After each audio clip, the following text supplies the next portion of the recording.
When your own father puts a price on your head, there's nowhere left to run. Lena Hart never imagined the greatest threat to her life would come from her own blood. One moment she was walking through a crowded street, the next, rough hands were dragging her toward a van while strangers looked away. The abduction failed, but the message was clear. Someone wanted her gone. And when the truth came out, when she saw her father's name on that threatening text, everything she thought she knew about family, loyalty, and survival shattered in an instant.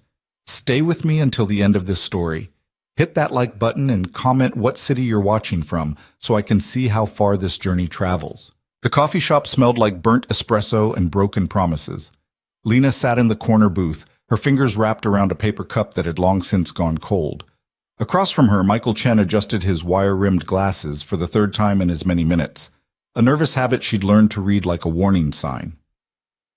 "You need to understand what you're getting into," Michael said, his voice barely above a whisper, despite the clatter of the mid-morning crowd around them. "Adrian Voss doesn't do charity. If he's offering you protection, there's a reason." Lena's laugh came out bitter.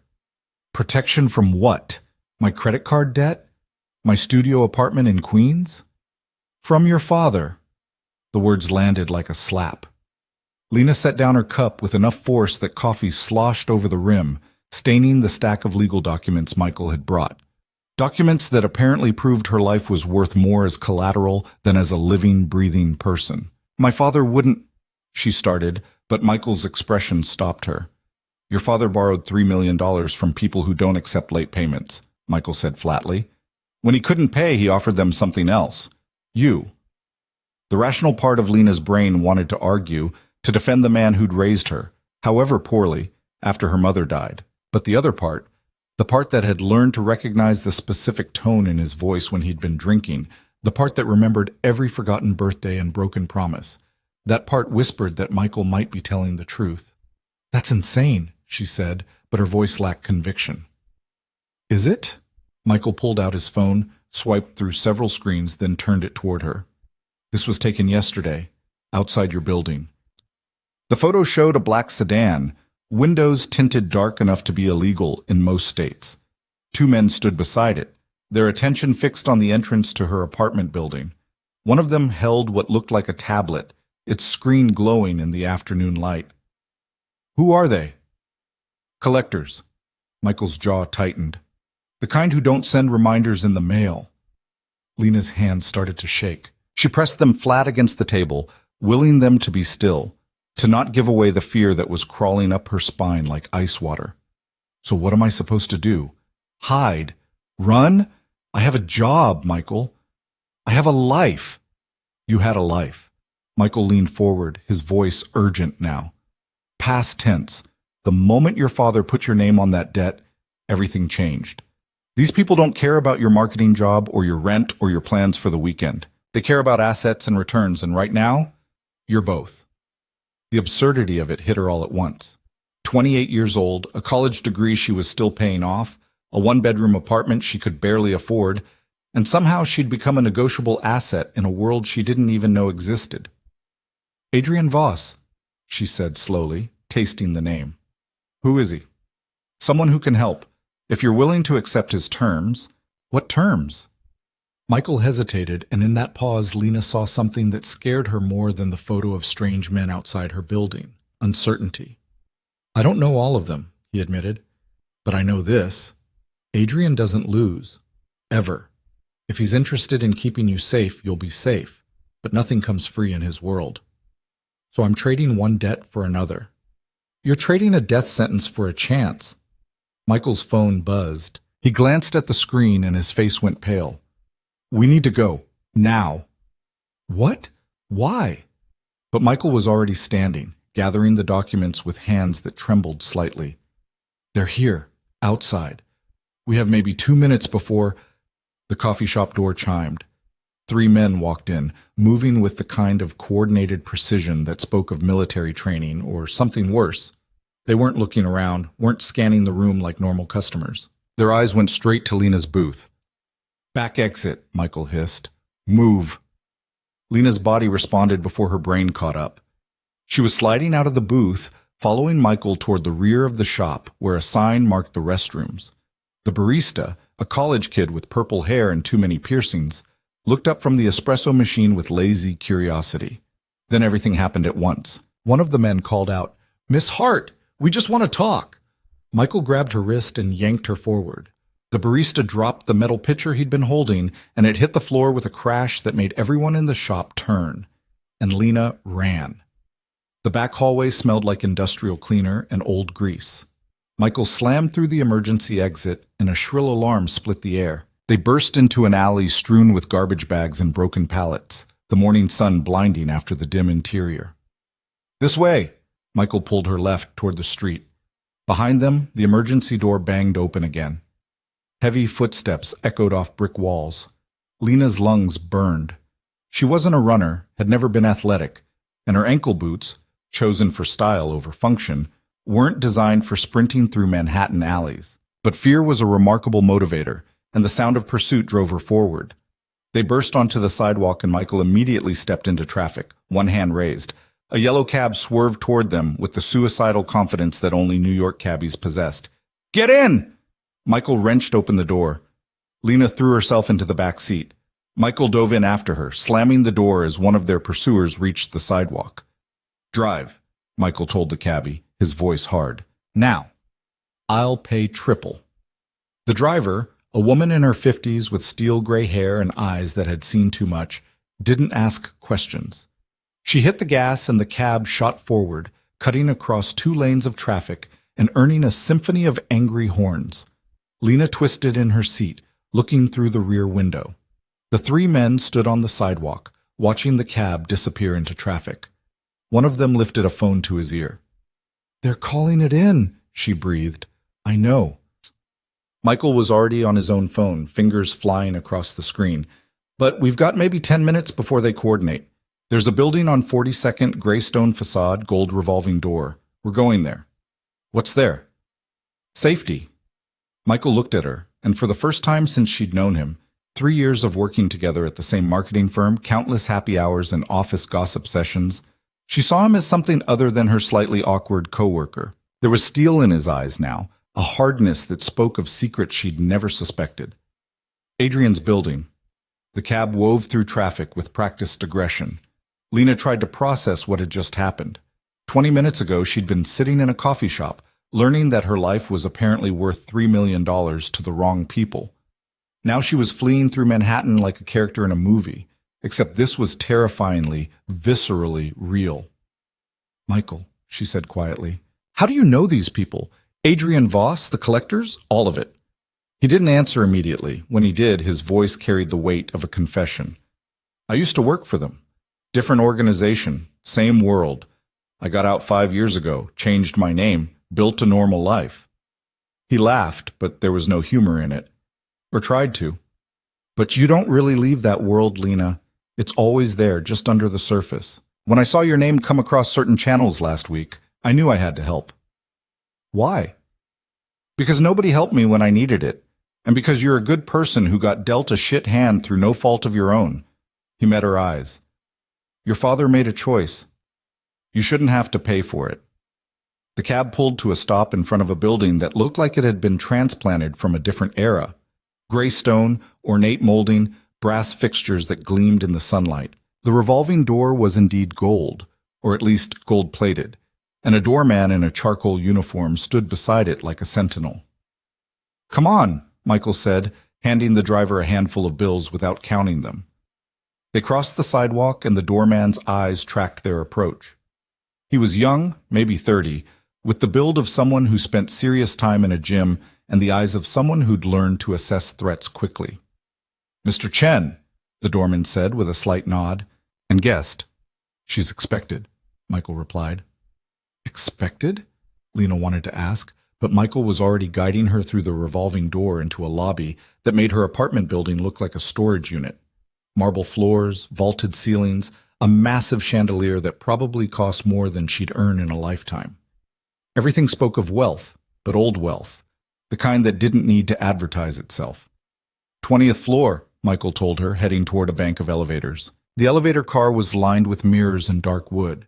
As it rose with silent efficiency, Lena caught sight of herself in the reflection, disheveled hair, eyes too wide, a coffee stain on her white blouse from when she'd knocked over her cup. She looked like what she was, someone who'd just been running for her life.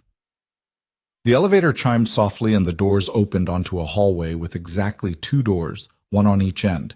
Michael led her to the right. He knocked once, a specific pattern. 3 short, 1 long, 2 short.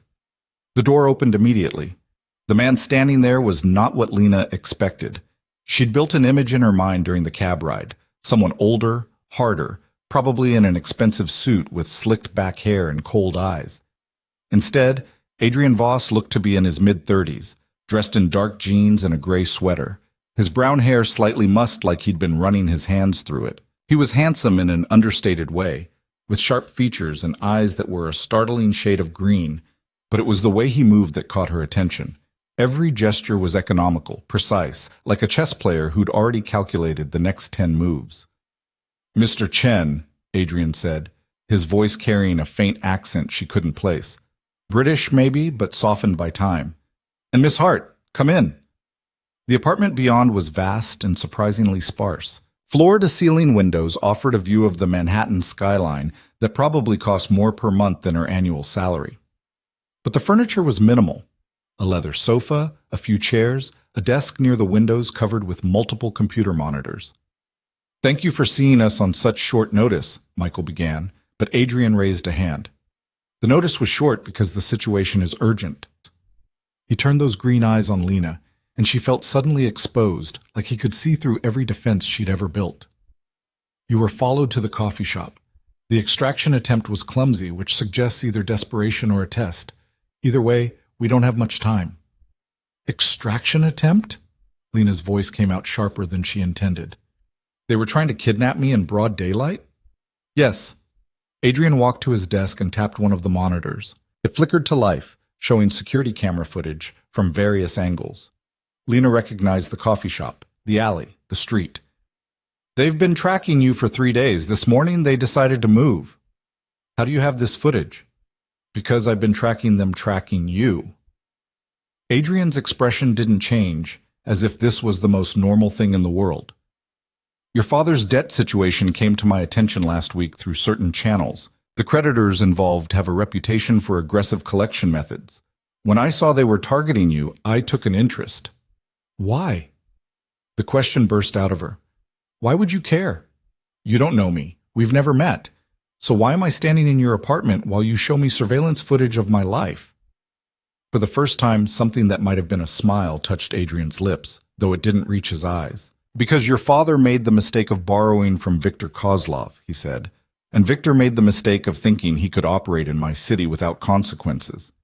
The name meant nothing to Lena, but Michael's sharp intake of breath told her it should. "Kozlov is here?" Michael's voice was tight. "In New York?" "He arrived 2 days ago, staying at the plaza under an assumed name, with enough security to start a small war." Adrian pulled up another screen, this one showing what looked like a hotel suite. Several men moved in and out of frame, all of them armed. "He's treating this collection personally, which suggests either the amount is significant or there's another motive." "3 million is significant," Lena said. "Not to Viktor Kozlov." Adrian turned to face her fully. "He moves that much money before breakfast. No, there's something else going on here. Your father didn't just borrow money.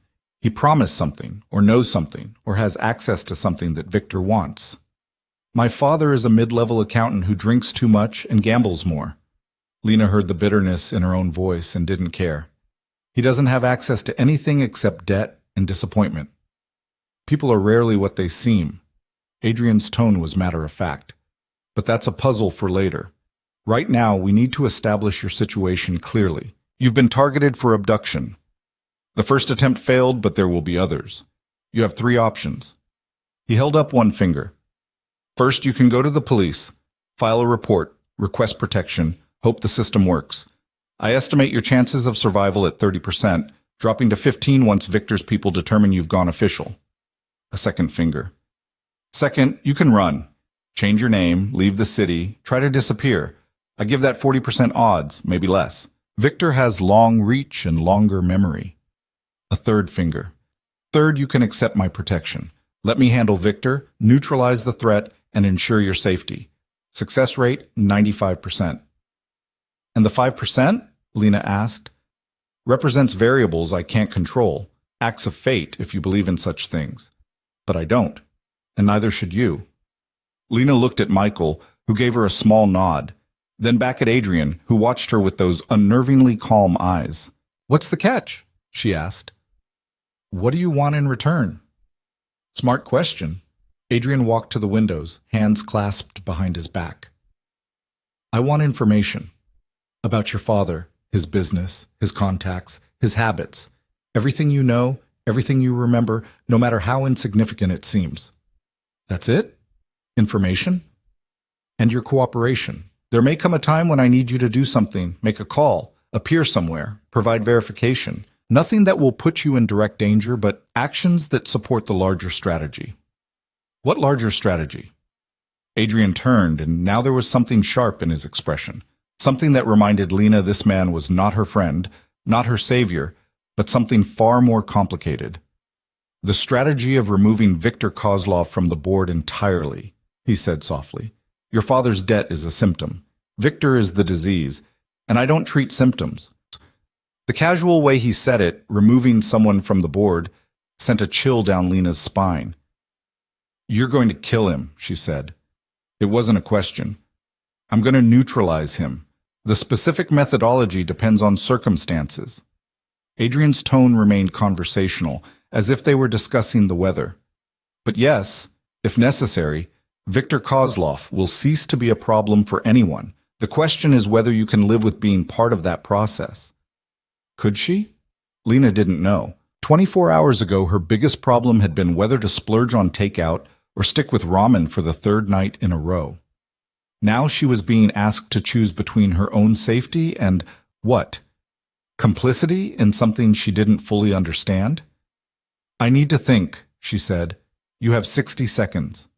Adrian checked his watch. After that, Viktor's people will have tracked the cab to this building and started making inquiries. The doorman will stall them, but not indefinitely. So decide, Miss Hart. Police, running, or me?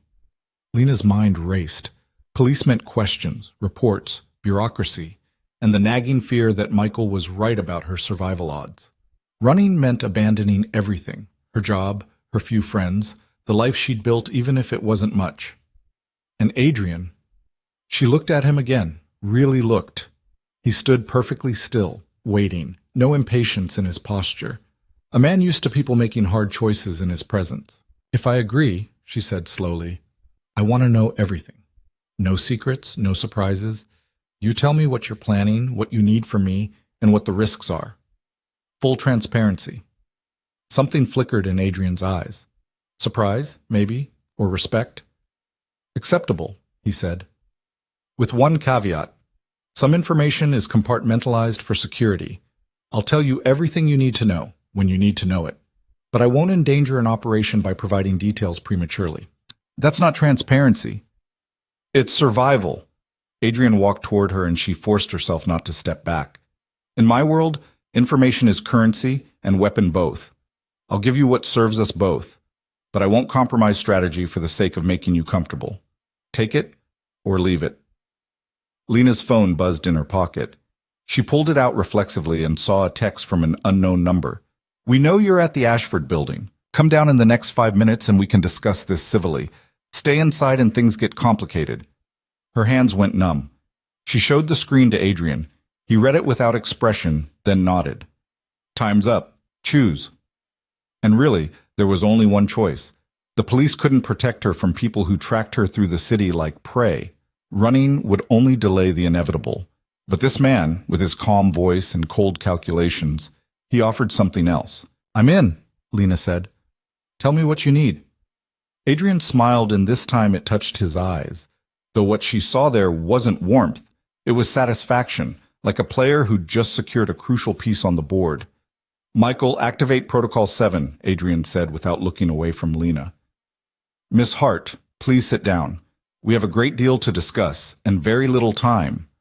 Lena sat on the leather sofa while Michael moved to one of the computers and started typing rapidly. Adrian pulled over a chair and sat across from her, close enough that she could see the faint scar along his jawline, barely visible unless you knew to look for it. Your father, Adrian began. Richard Hart, age 56, employed by Mercer and Associates as a senior accountant. Divorced from your mother, Elizabeth, 15 years ago, 6 months before her death from cancer. Is this all correct? Yes. The clinical recitation of her family history stung, but she pushed the feeling down. He has a gambling problem, mostly online poker, some sports betting, has attended Gamblers Anonymous 3 times in the past 5 years, never lasting more than 2 months. Adrian's voice remained neutral. He owes money to at least 4 different bookmakers in addition to his debt to Kozlov. Total outstanding obligations approximately $3.8 million. How do you know all this? Because I made it my business to know. Adrian leaned forward slightly. Now tell me what I don't know. Tell me about his behavior in the last 6 months. Changes in routine, unusual phone calls, people he's mentioned, places he's been. Lena tried to think. She didn't see her father often, maybe once every few months for an awkward dinner that usually ended with him asking for money she didn't have. He called me 3 weeks ago, she said slowly. Asked if I'd ever thought about traveling.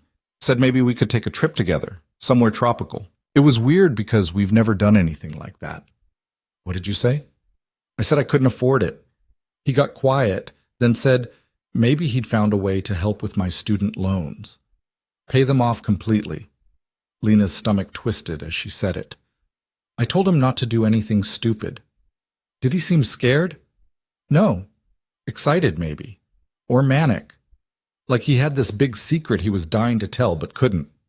Adrian nodded, his expression thoughtful. He was planning to sell you to clear his debt. The trip was probably a way to get you somewhere isolated, easier to transfer. When you refused, he had to find another approach. The casual brutality of it hit Lena like a physical blow. Her father, the man who'd taught her to ride a bike, who'd stayed up with her when she had nightmares after her mother died, had planned to sell her like property. I'm going to be sick, she whispered. Adrian immediately stood and pointed toward a door. Bathroom's there. She barely made it before her stomach emptied. The coffee, the fear, the accumulated stress of the morning all came up in violent waves. When it was finally over, she rinsed her mouth and stared at herself in the mirror.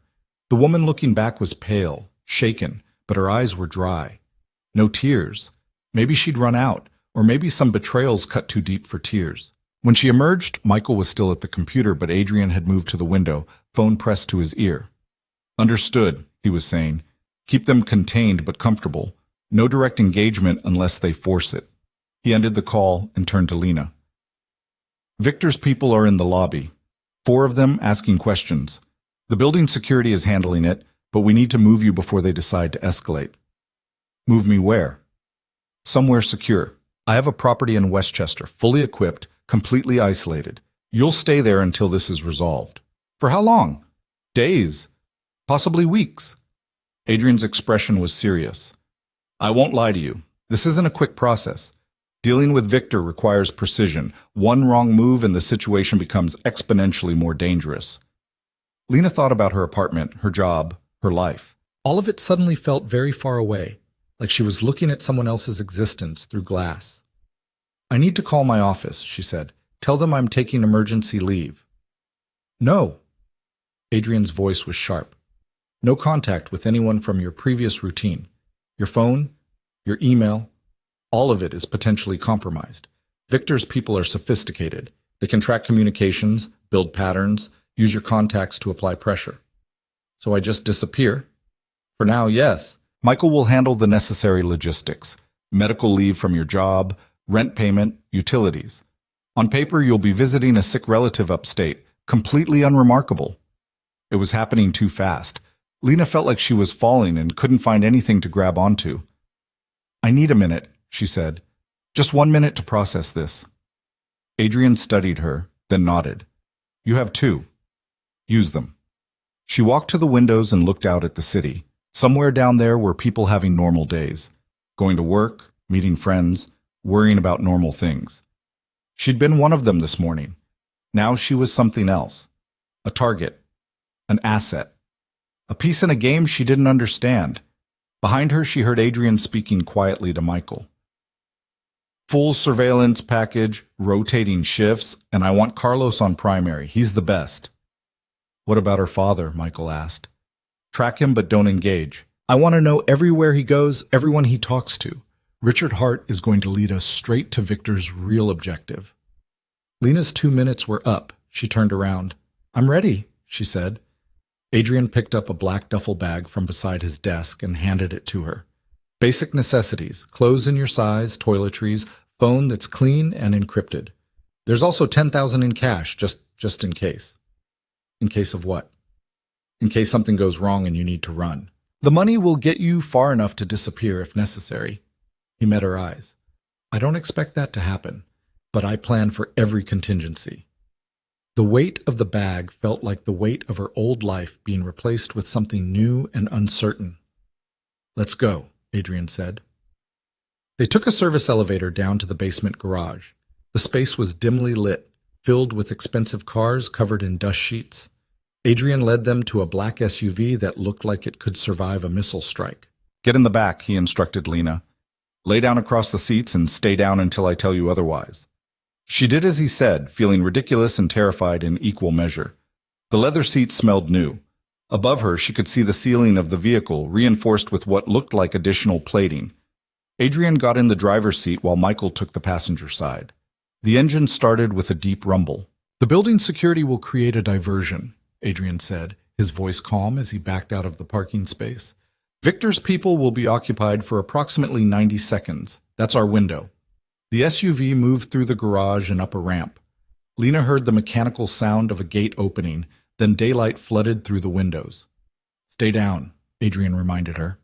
The vehicle accelerated smoothly. Lena tried to track their movement by the sounds, traffic, horns, the rumble of what might have been a truck passing.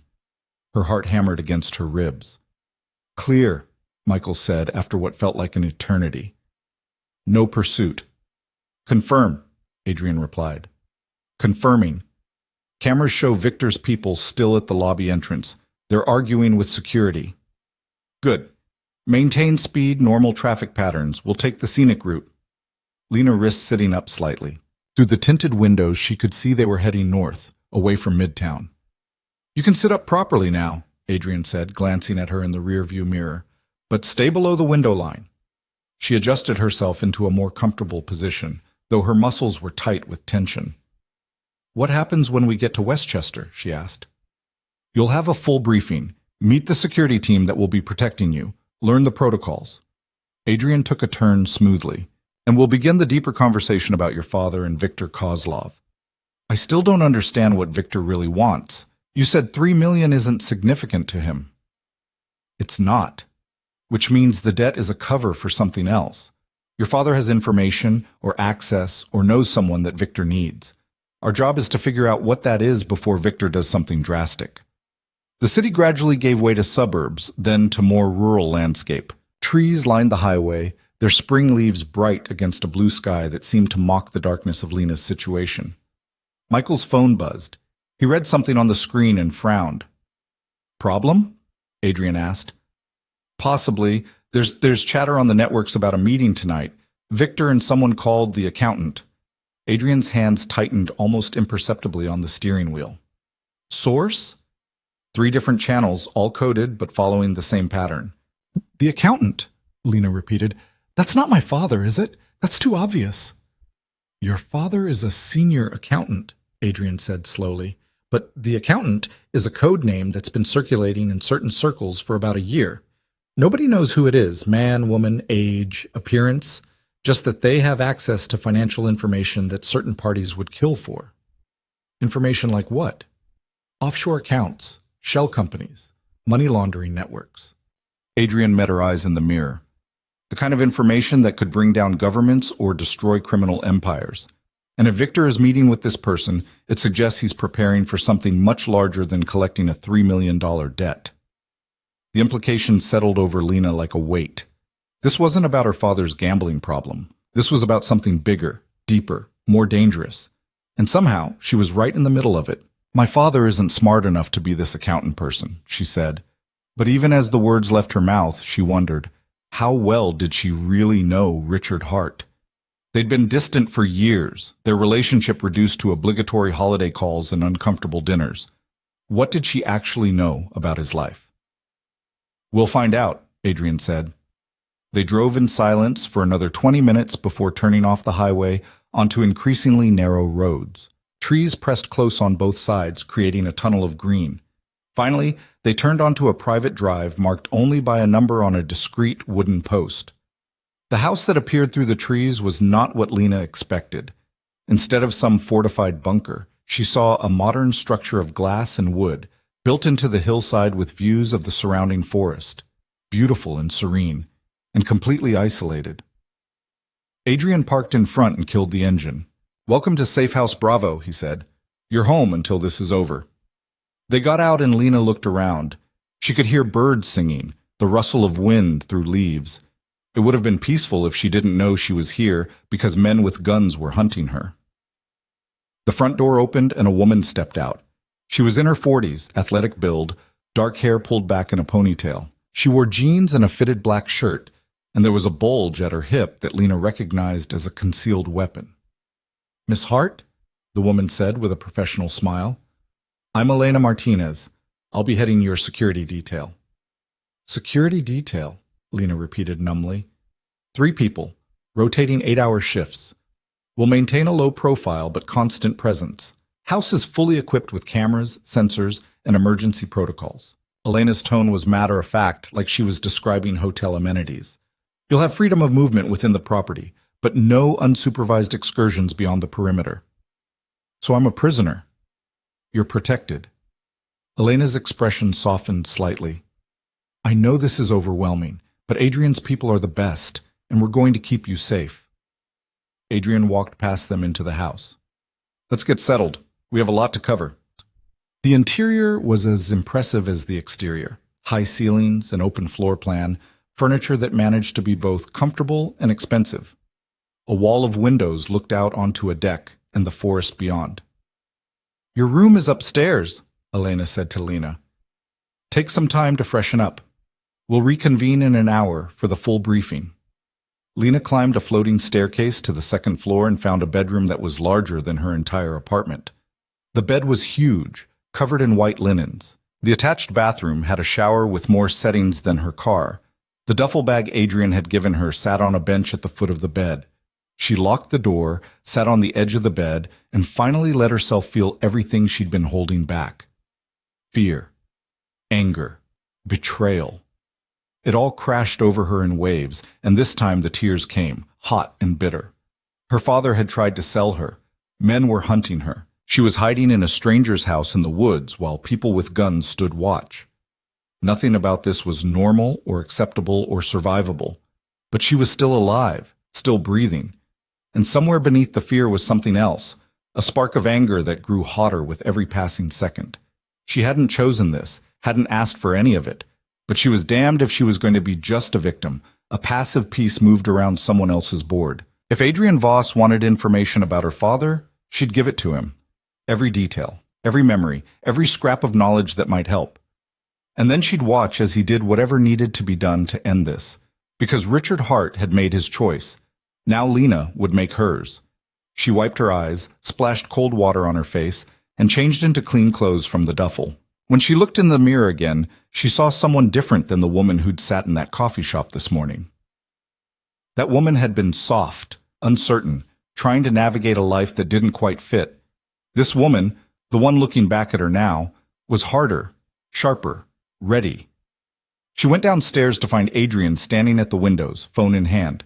Michael was setting up a laptop on the dining table, while Elena checked something on her own tablet. They all looked up when she entered. "I'm ready," Lena said. "Tell me everything." Adrian's slight smile held approval. "Excellent. Let's begin." He pulled up a chair and Lena sat across from him. Michael projected images onto a screen that descended from the ceiling. Surveillance photos, documents, maps. "Viktor Kozlov," Adrian began, and a photo appeared. A man in his 50s, silver hair, sharp suit, eyes that looked dead even through the camera lens. Russian by birth, international by operation, he runs what's ostensibly an import-export business, but his real revenue comes from money laundering, information brokerage, and strategic extortion. More images. Warehouse facilities, shipping manifests, a web of connections linking dozens of names and companies. He's careful, methodical, and absolutely ruthless. People who cross him tend to disappear in ways that send messages. But he's also practical. If there's a business solution to a problem, he'll take it over violence. It's cheaper and draws less attention. Then why the kidnapping attempt on me? Lena asked. Because you're leverage, and Victor understands leverage better than most. Adrian zoomed in on one section of the web of connections. He loaned your father money 6 months ago. The terms were standard for his operations: high interest, short timeline, severe penalties for default. Your father agreed, probably thinking he'd win big and pay it back. But he didn't. No, and when the deadline passed, Victor moved to collect. Except your father didn't have the money or any assets worth seizing, so he offered something else. Adrian's eyes met hers. You. The blunt confirmation made Lena's stomach turn, but she kept her expression neutral. Your father told Victor you worked in marketing, had no significant ties, no protection. Easy to acquire, easy to leverage. Victor could either ransom you back to your father for emotional compliance, sell you to parties interested in certain types of assets, or use you as collateral for other transactions. Human trafficking, Lena said flatly. Yes, though Victor would call it alternative asset liquidation. Adrian's disgust was subtle but present. But here's where it gets interesting. The timeline doesn't match Victor's usual patterns. He typically gives more notice before moving to this level of action. The kidnapping attempt today was rushed, almost desperate. Which means something changed, Michael added. Exactly. Adrian pulled up another image, a spreadsheet covered in numbers and codes. This appeared on certain dark web forums 3 days ago. Someone is selling information about Victor's network. Account numbers, shell companies, the works. Whoever the accountant is, they're offering to burn Victor's entire operation for the right price. Lena stared at the screen. And you think my father? I think your father either is the accountant, knows who the accountant is, or has access to their information. And Victor is scrambling to lock down every possible leak, which includes securing you as leverage against your father. The pieces started falling into place in Lena's mind, each one more terrible than the last. So Victor wants me to force my father to either stop selling information or hand it over. That would be my assessment. Adrian leaned back. The question is whether Richard Hart is actually sophisticated enough to be the accountant, or if he's somehow stumbled into possession of their data. My father can barely use email without help, Lena said. I can't imagine him operating on the dark web, selling intelligence to international criminals. People surprise you. Adrian's tone was neutral. And fear makes people capable of things they never imagined. Your father was desperate, in debt, probably drinking more. Desperate people either crumble or evolve. Maybe he evolved. Lena thought about the phone call 3 weeks ago. Her father's manic energy, his mysterious solution to her student loans. Had he already been planning this? Already in possession of information he planned to sell? What happens if Victor gets his hands on this accountant information? She asked. If he gets it first, he can protect his assets, possibly trace and eliminate whoever is selling it. His empire remains intact. Adrian's expression was grim. If someone else gets it, a rival organization, law enforcement, hostile government, Victor loses everything. Billions of dollars, decades of carefully constructed infrastructure, all gone. And if that happens, he has nothing to lose, Lena said slowly, understanding dawning, which makes him infinitely more dangerous. Now you're thinking strategically. Adrian looked almost pleased. Victor with an empire to protect will follow rules, maintain appearances, operate within certain boundaries. Victor with nothing left becomes a wounded animal, and those are the most dangerous kind. So what do? We find out what your father knows, who the accountant is, and what they're planning. Then we decide how to use that information to neutralize Victor permanently. Adrian stood and walked to the window. But we need to move carefully. Victor has resources, connections, and a very long reach. One mistake, and this whole situation collapses. Elena spoke up from where she'd been quietly monitoring her tablet. We just got a hit on Richard Hart's credit card. He checked into a motel in Jersey, the Starlight off Route 17, used his real name. Everyone turned to look at her. That's either very stupid or a trap, Michael said.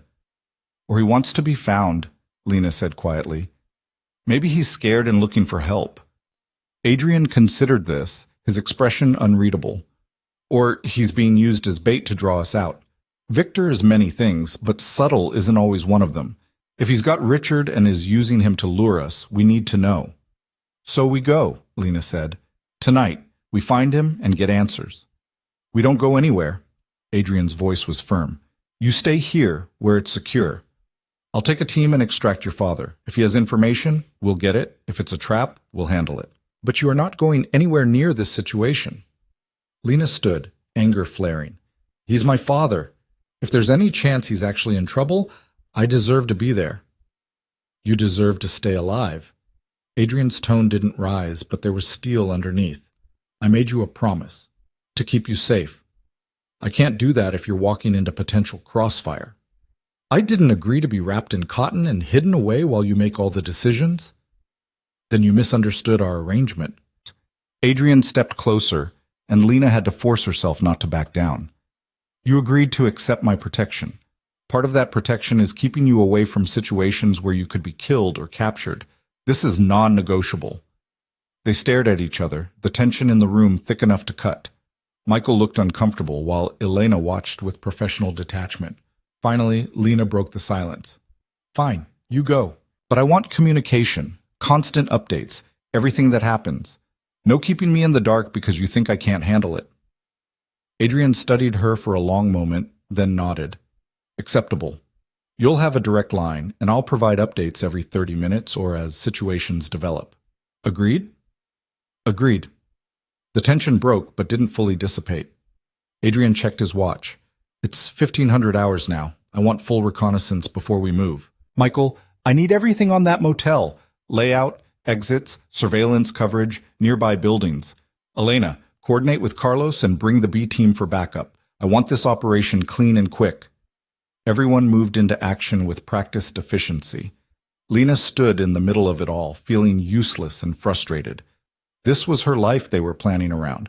Her father they were discussing like a tactical objective. Adrian must have seen something in her expression because he paused on his way past. I know this is difficult, he said quietly. Giving up control when everything feels chaotic. But trust me, I'm very good at what I do, and what I do is solve problems like Viktor Kozlov. By removing them from the board, Lena said, remembering his earlier words. If necessary. But there are many ways to remove a piece from play. Not all of them involve violence. His green eyes were steady. Your father made terrible choices that put you in danger. But he's still your father, and I won't forget that. The unexpected compassion caught Lena off guard. She nodded, not trusting her voice. Adrian squeezed her shoulder once, brief contact, human and warm, then moved on to coordinate with his team. Lena spent the next 3 hours pacing the length of the safe house like a caged animal. The beautiful view, the comfortable furniture, the subtle luxury of everything around her. None of it mattered when she was trapped waiting for news about whether her father was alive, dead, or bait in a trap that could get Adrian killed. Elena sat at the dining table with her laptop, monitoring multiple camera feeds and communication channels. She tried to engage Lena in conversation twice, but Lena's responses had been monosyllabic enough that the security chief had given up and let her pace in silence. The sun was setting when Adrian's voice crackled through the speaker system. We're in position, he said, his voice calm and professional. Motel is exactly as the reconnaissance indicated. 2 stories, 20 units, approximately 40% occupancy. Richard Hart checked into room 114, ground floor, corner unit. Lights are on, but we haven't confirmed visual on the target. Lena moved closer to the speaker. Is anyone watching the room? Victor's people? Not obviously, but there's a sedan in the parking lot that doesn't match the typical guest profile.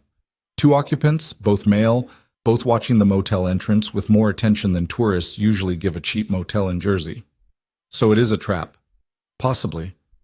Or Victor's people are waiting to see who shows up. Adrian's voice remained steady. Either way, we're going in. Michael is running electronic countermeasures to blur any surveillance they might have. Carlos and I will enter through the back window while Elena's team creates a diversion at the front office. Standard extraction protocol. What kind of diversion? The kind that makes men in sedans very interested in something that isn't room 114. There was a pause, then Adrian's voice came back. Diversion initiating in 30 seconds. going silent until extraction is complete. The speaker went quiet. Lena looked at Elena, who was watching her screen with intense focus. What diversion? Probably a fire alarm or some kind of disturbance in the lobby. Adrian's team is creative. They'll make it convincing enough to pull attention without causing real panic. Elena's fingers moved across her keyboard. I'm monitoring local emergency channels in case things go sideways, and we need to know if police are responding. The minutes crawled past. Lena found herself counting seconds, trying to imagine what was happening at that motel. Adrian slipping through a back window, her father's face when he realized someone had found him, the men in the sedan deciding whether to investigate the diversion or hold position. 10 minutes passed, then 15. This is taking too long, Lena said. Standard extraction can take 20 to 30 minutes if they're being careful. Elena's tone was reassuring, but her eyes never left the screen. Adrian won't rush this. Then the speaker crackled back to life, and Adrian's voice came through, tight with urgency. We've got him, but there's a problem. He's been drugged. Something strong enough to keep him compliant but conscious. We're loading him into the vehicle now. Carlos spotted movement from the sedan, 2 men approaching on foot. We need to move. Copy that, Elena said into her headset. B team, initiate secondary diversion and prepare for immediate exfil. Lena's heart hammered. What does drugged mean? Is he hurt? Unknown, Adrian replied, and she could hear the sound of a car door slamming, an engine starting. He's responsive but confused, keeps asking for someone named Sarah. Michael's trying to stabilize him for transport. Sarah had been Lena's mother's name. A chill ran down her spine. We're mobile, Adrian continued. Sedan is pursuing but keeping distance. They're not trying to stop us, just tracking. That's not standard behavior. They want to see where you go, Elena said. Agreed, which means we can't come straight back to the safe house. Adrian's voice was clipped, analytical even under pressure. Initiating evasion route Echo. ETA to secondary location is 45 minutes. We'll update when secure. The connection cut out again. Lena stared at the speaker, her mind racing. Her father had been drugged and left in that motel room like bait. Victor's people had been watching, waiting. And now they were following Adrian's vehicle, trying to trace the route back to wherever they were keeping Lena. They know he came for my father, she said quietly. Victor knows someone is protecting me, and now he's trying to find out who and where. Elena nodded grimly. Which is why Adrian's taking your father to a different location. The secondary site is clean, not connected to any of his other operations. Even if they manage to follow, which they won't because Adrian's the best evasion driver I've ever seen, they'll hit a dead end. And then what? Then we wait for your father to clear the drugs from his system and tell us what the hell is really going on. Elena stood and walked to the kitchen, pulling out a bottle of water. You should eat something. It's going to be a long night. I can't eat. Then at least drink water. Dehydration won't help anyone. Elena set the bottle on the counter between them. I know this is terrifying, but Adrian has extracted people from worse situations than a Jersey motel. Your father will be here in a few hours, and we'll get answers. Lena picked up the water bottle and drank mechanically. The liquid was cold, almost shocking against her dry throat. She hadn't realized how thirsty she was. The next hour passed in excruciating slowness. Elena fielded calls from the B team, coordinated with Michael about routes and security protocols, and monitored what seemed like a dozen different information streams simultaneously. Lena tried to help, but quickly realized she'd just be in the way, so she sat on the couch and watched the darkness gather outside the windows. Finally, Adrian's voice came through again. Secondary location secure. Your father is stable, still groggy, but coming around. No sign of pursuit. We're clean. He sounded tired for the first time since Lena had met him. Michael's running a full medical check. I'll call back in 30 with an update. Another waiting period. Lena thought she might lose her mind. When the speaker activated again, it wasn't Adrian but Michael's voice. Lena, your father's asking for you. Her breath caught. Is he okay? Physically, yes. Whatever they gave him is wearing off. But mentally, Michael paused. He's scared, really scared. And he keeps saying he needs to warn you about something. Put him on. There was rustling. Then her father's voice came through the speaker, rough and slurred, but unmistakably his. Lena? Baby, is that really you? Tears sprang to Lena's eyes at the nickname he hadn't used since she was a child. Yeah, Dad, it's me. I'm safe. Thank Christ. The relief in his voice was palpable. I was so afraid they'd already gotten to you. I tried to warn you, tried to call, but they took my phone and... He broke off, coughing. Don't talk too much, Michael's voice said in the background. You need to rest. No, she needs to know. Richard Hart's voice gained strength, fueled by fear and urgency. Lena, listen to me. Viktor Kozlov, he's not just after the money. He thinks I have information about something called the ledger. And he's right. I do. But if he gets it, people are going to die. A lot of people. The ledger? Lena looked at Elena, who was already typing rapidly on her laptop. It's a compiled record, her father continued. Every dirty transaction, every laundered dollar, every political payoff for the last 15 years. I've been compiling it for someone who promised they'd use it to bring these bastards down. But then Victor found out, and everything went to hell. Adrian's voice cut in. Richard, who hired you to compile this ledger? I don't know their real name. We only communicated through encrypted channels. They called themselves the Architect. Said they were building a case that would collapse the entire criminal financial network in the northeastern corridor. And you believed them? Adrian's tone was skeptical. I had to believe in something. Richard's voice cracked. I was drowning in debt, drinking myself to death, and this person offered me a way out. Money, protection, a chance to do something that mattered for once in my pathetic life. So yes, I believed them. Lena closed her eyes. This was so perfectly her father. Desperate, gullible, jumping at any solution that promised to fix everything without him having to face the consequences of his own choices. Where's the ledger now? Adrian asked. That's the problem. Richard's voice dropped to almost a whisper. I hid it somewhere safe, somewhere Victor would never think to look. But if something happens to me, it's gone forever. The Architect's whole operation, all that evidence, just gone. Dad, where did you hide it? Lena demanded. There was a long pause, then her father said quietly, I can't tell you over the phone. Too risky. I need to show you in person. That's not possible right now, Adrian said firmly. You're in no condition to travel, and Lena is staying exactly where she is, secured and protected.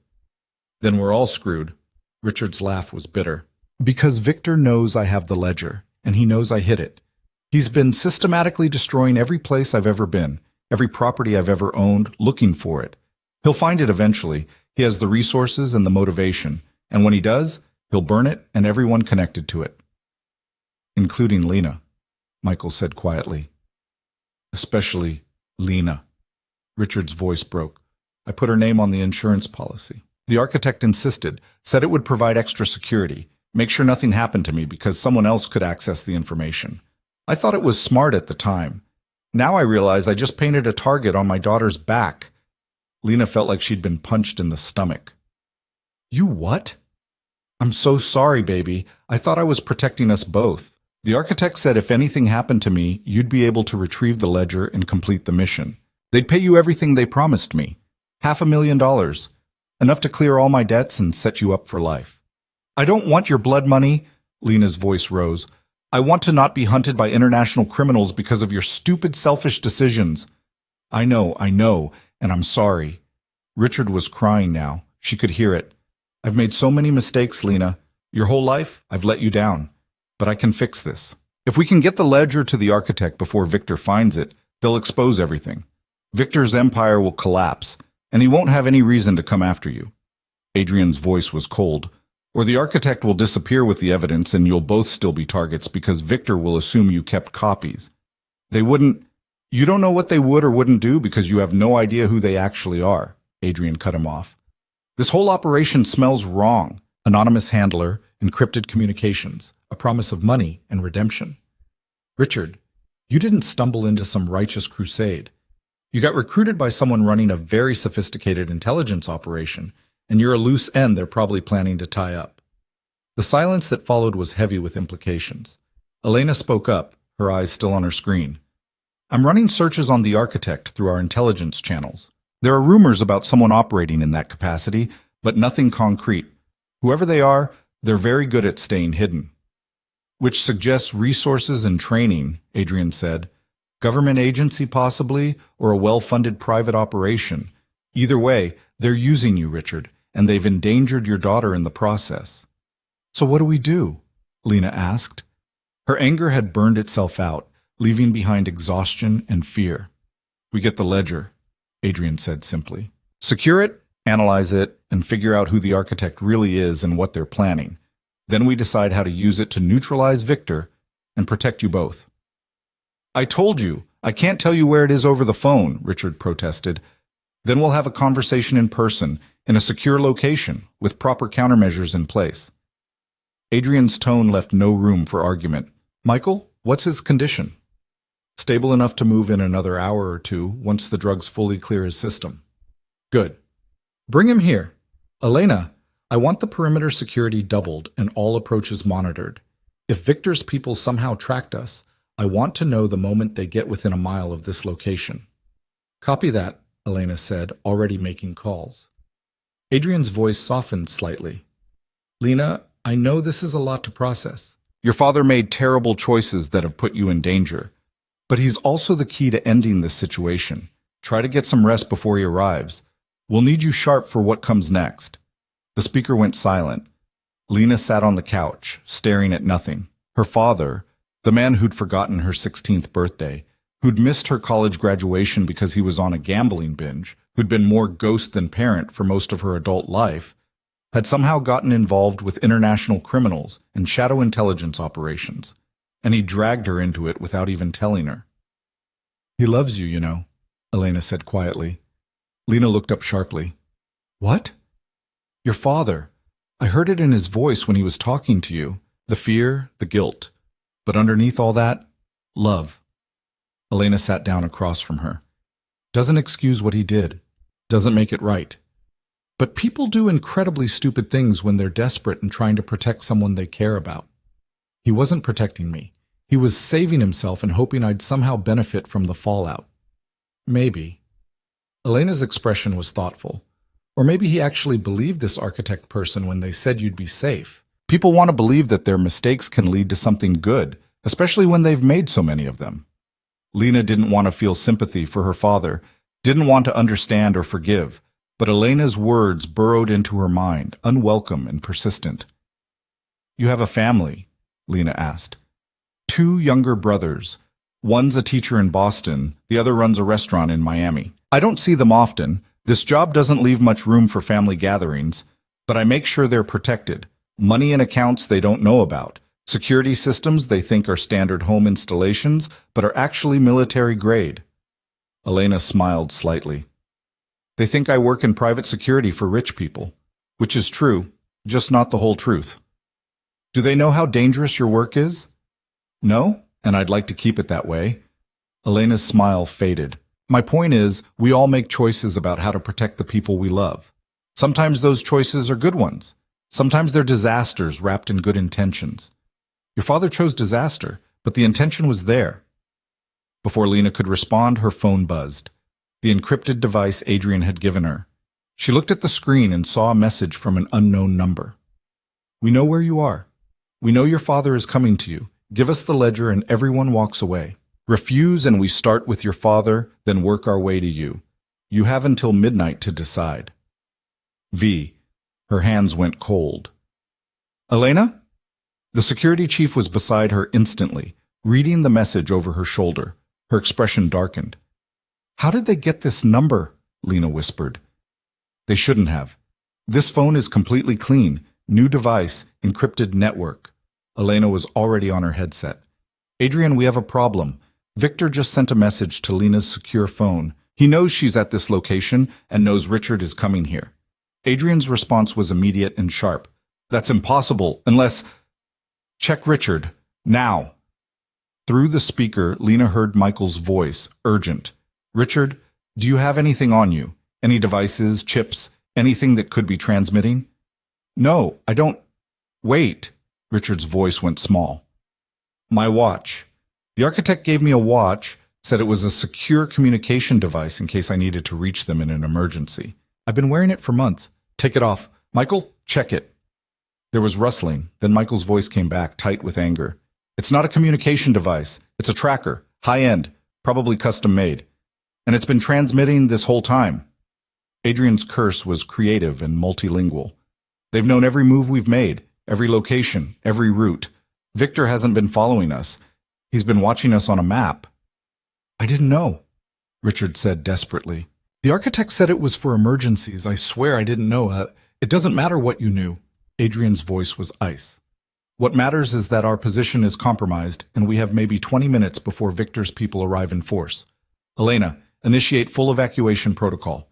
Get Lena to the backup location now. Elena was already moving, grabbing equipment and weapons from concealed compartments around the room. Copy. Backup location is 40 minutes away. You don't have 40 minutes, Adrian cut her off. Victor's message to Lena was a tactical declaration. He's giving us until midnight to surrender, which means he's confident he can take this location before then. He's probably already mobilizing his full team. Then we fight, Elena said grimly. No, you run. Adrian's tone was final. Your job is protecting Lena, not engaging in a firefight you can't win. Take the emergency vehicle and head for the western perimeter exit. We'll intercept Victor's people from this end, slow them down long enough for you to get clear. Adrian, Elena started, that's an order. Protect the asset. Everything else is secondary. The asset. Lena realized with cold clarity. That's what she was in this equation. Not a person, not someone's daughter, but an asset to be protected because Victor wanted her and the ledger she could apparently access. Let's move, Elena said, grabbing Lena's arm. Wait, my father is with Adrian and will be protected. But right now I need you to trust me. And run. They rushed through the house to what looked like a utility closet. Elena pressed a hidden switch and the back wall slid open, revealing a narrow stairway leading down. Emergency tunnel, Elena explained, pulling Lena forward. Leads to a garage a quarter-mile from the main house. Vehicle is ready to go, fully supplied. The tunnel was concrete and lit by dim emergency lights. Their footsteps echoed as they ran. Lena's mind was spinning, trying to process everything happening at once. Victor's people are coming here, she said. Adrian and Michael and my father. They're going to be outnumbered. Adrian doesn't lose firefights, Elena said, her breathing steady despite their pace. And he's got the advantage of choosing the terrain. The house is set up with defensive positions, controlled access points, and enough firepower to hold off a small army. That's supposed to be reassuring? It's supposed to be the truth. Elena stopped at a heavy steel door and punched in a code. It opened with a hiss of hydraulics. Your father got you into this mess. Adrian is getting you out. Your job is to stay alive and let us do ours. They emerged into a garage that held a single vehicle, another black SUV, this one even more heavily armored than the one they'd driven from Manhattan. Elena practically threw Lena into the passenger seat before climbing behind the wheel. The engine roared to life. Elena hit a button on the dashboard, and the garage door ahead of them rolled up, revealing a dirt road disappearing into the forest. Seatbelt, Elena ordered. Lena barely got it fastened before Elena gunned the engine and they shot forward into the darkness. The road was rough, all hairpin turns and sudden drops.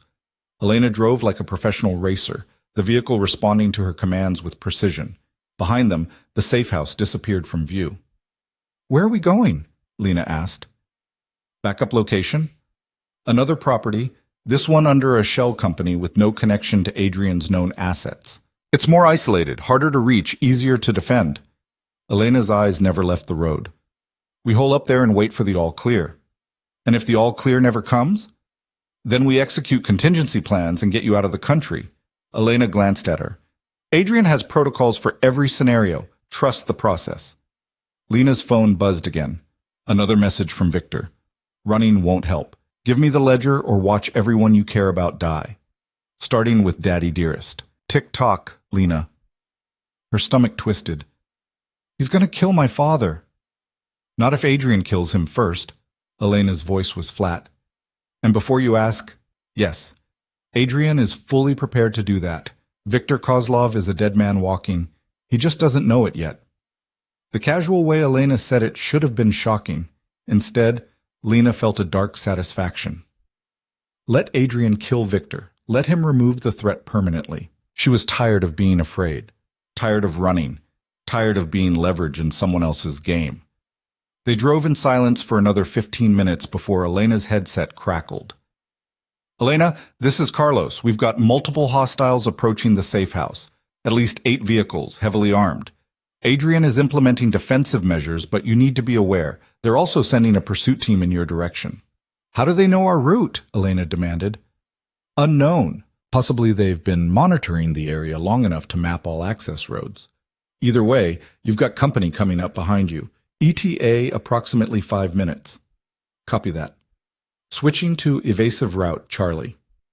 Elena yanked the wheel hard, and the SUV veered onto an even narrower road, barely visible in the darkness. Lena twisted in her seat, looking through the rear window. In the distance, she could see headlights, multiple sets closing fast. They're gaining, she said. Not for long. Elena's jaw was set with determination.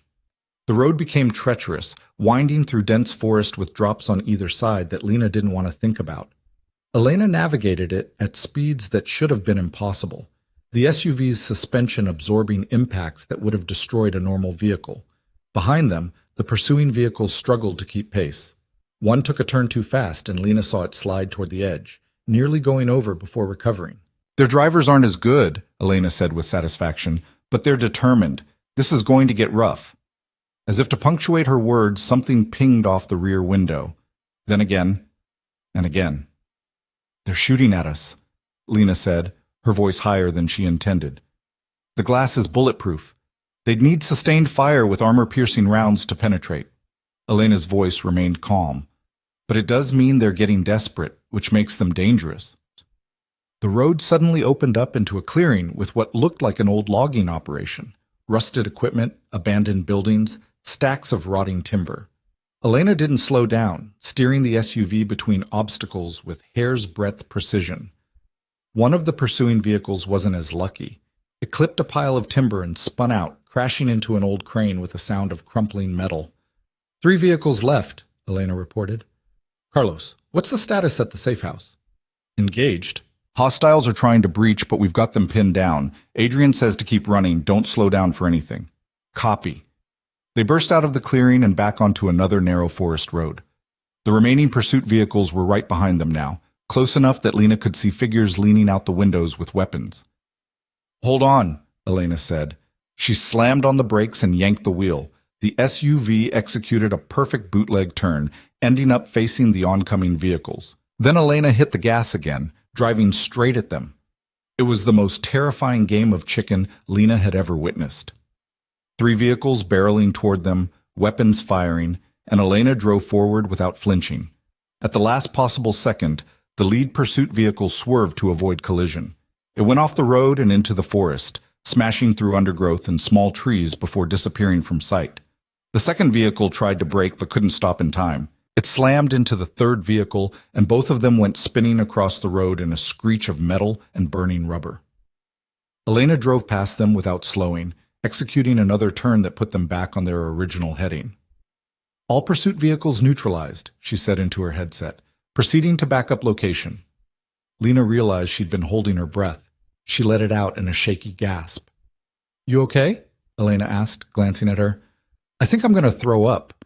There's a bag in the glove compartment if you need it, but try to hold on. We're almost there. Almost there turned out to be another 20 minutes of driving through increasingly remote forest. Finally, they turned onto a road so overgrown it was barely visible and emerged at a cabin that looked like it had been abandoned for decades. This is the backup location? Lena asked dubiously. Looks can be deceiving. Elena parked behind the cabin and killed the engine. Come on! The cabin's front door was weathered and covered in peeling paint. But when Elena pressed her thumb to what looked like a rusty doorknob, Lena heard the distinct sound of electronic locks disengaging.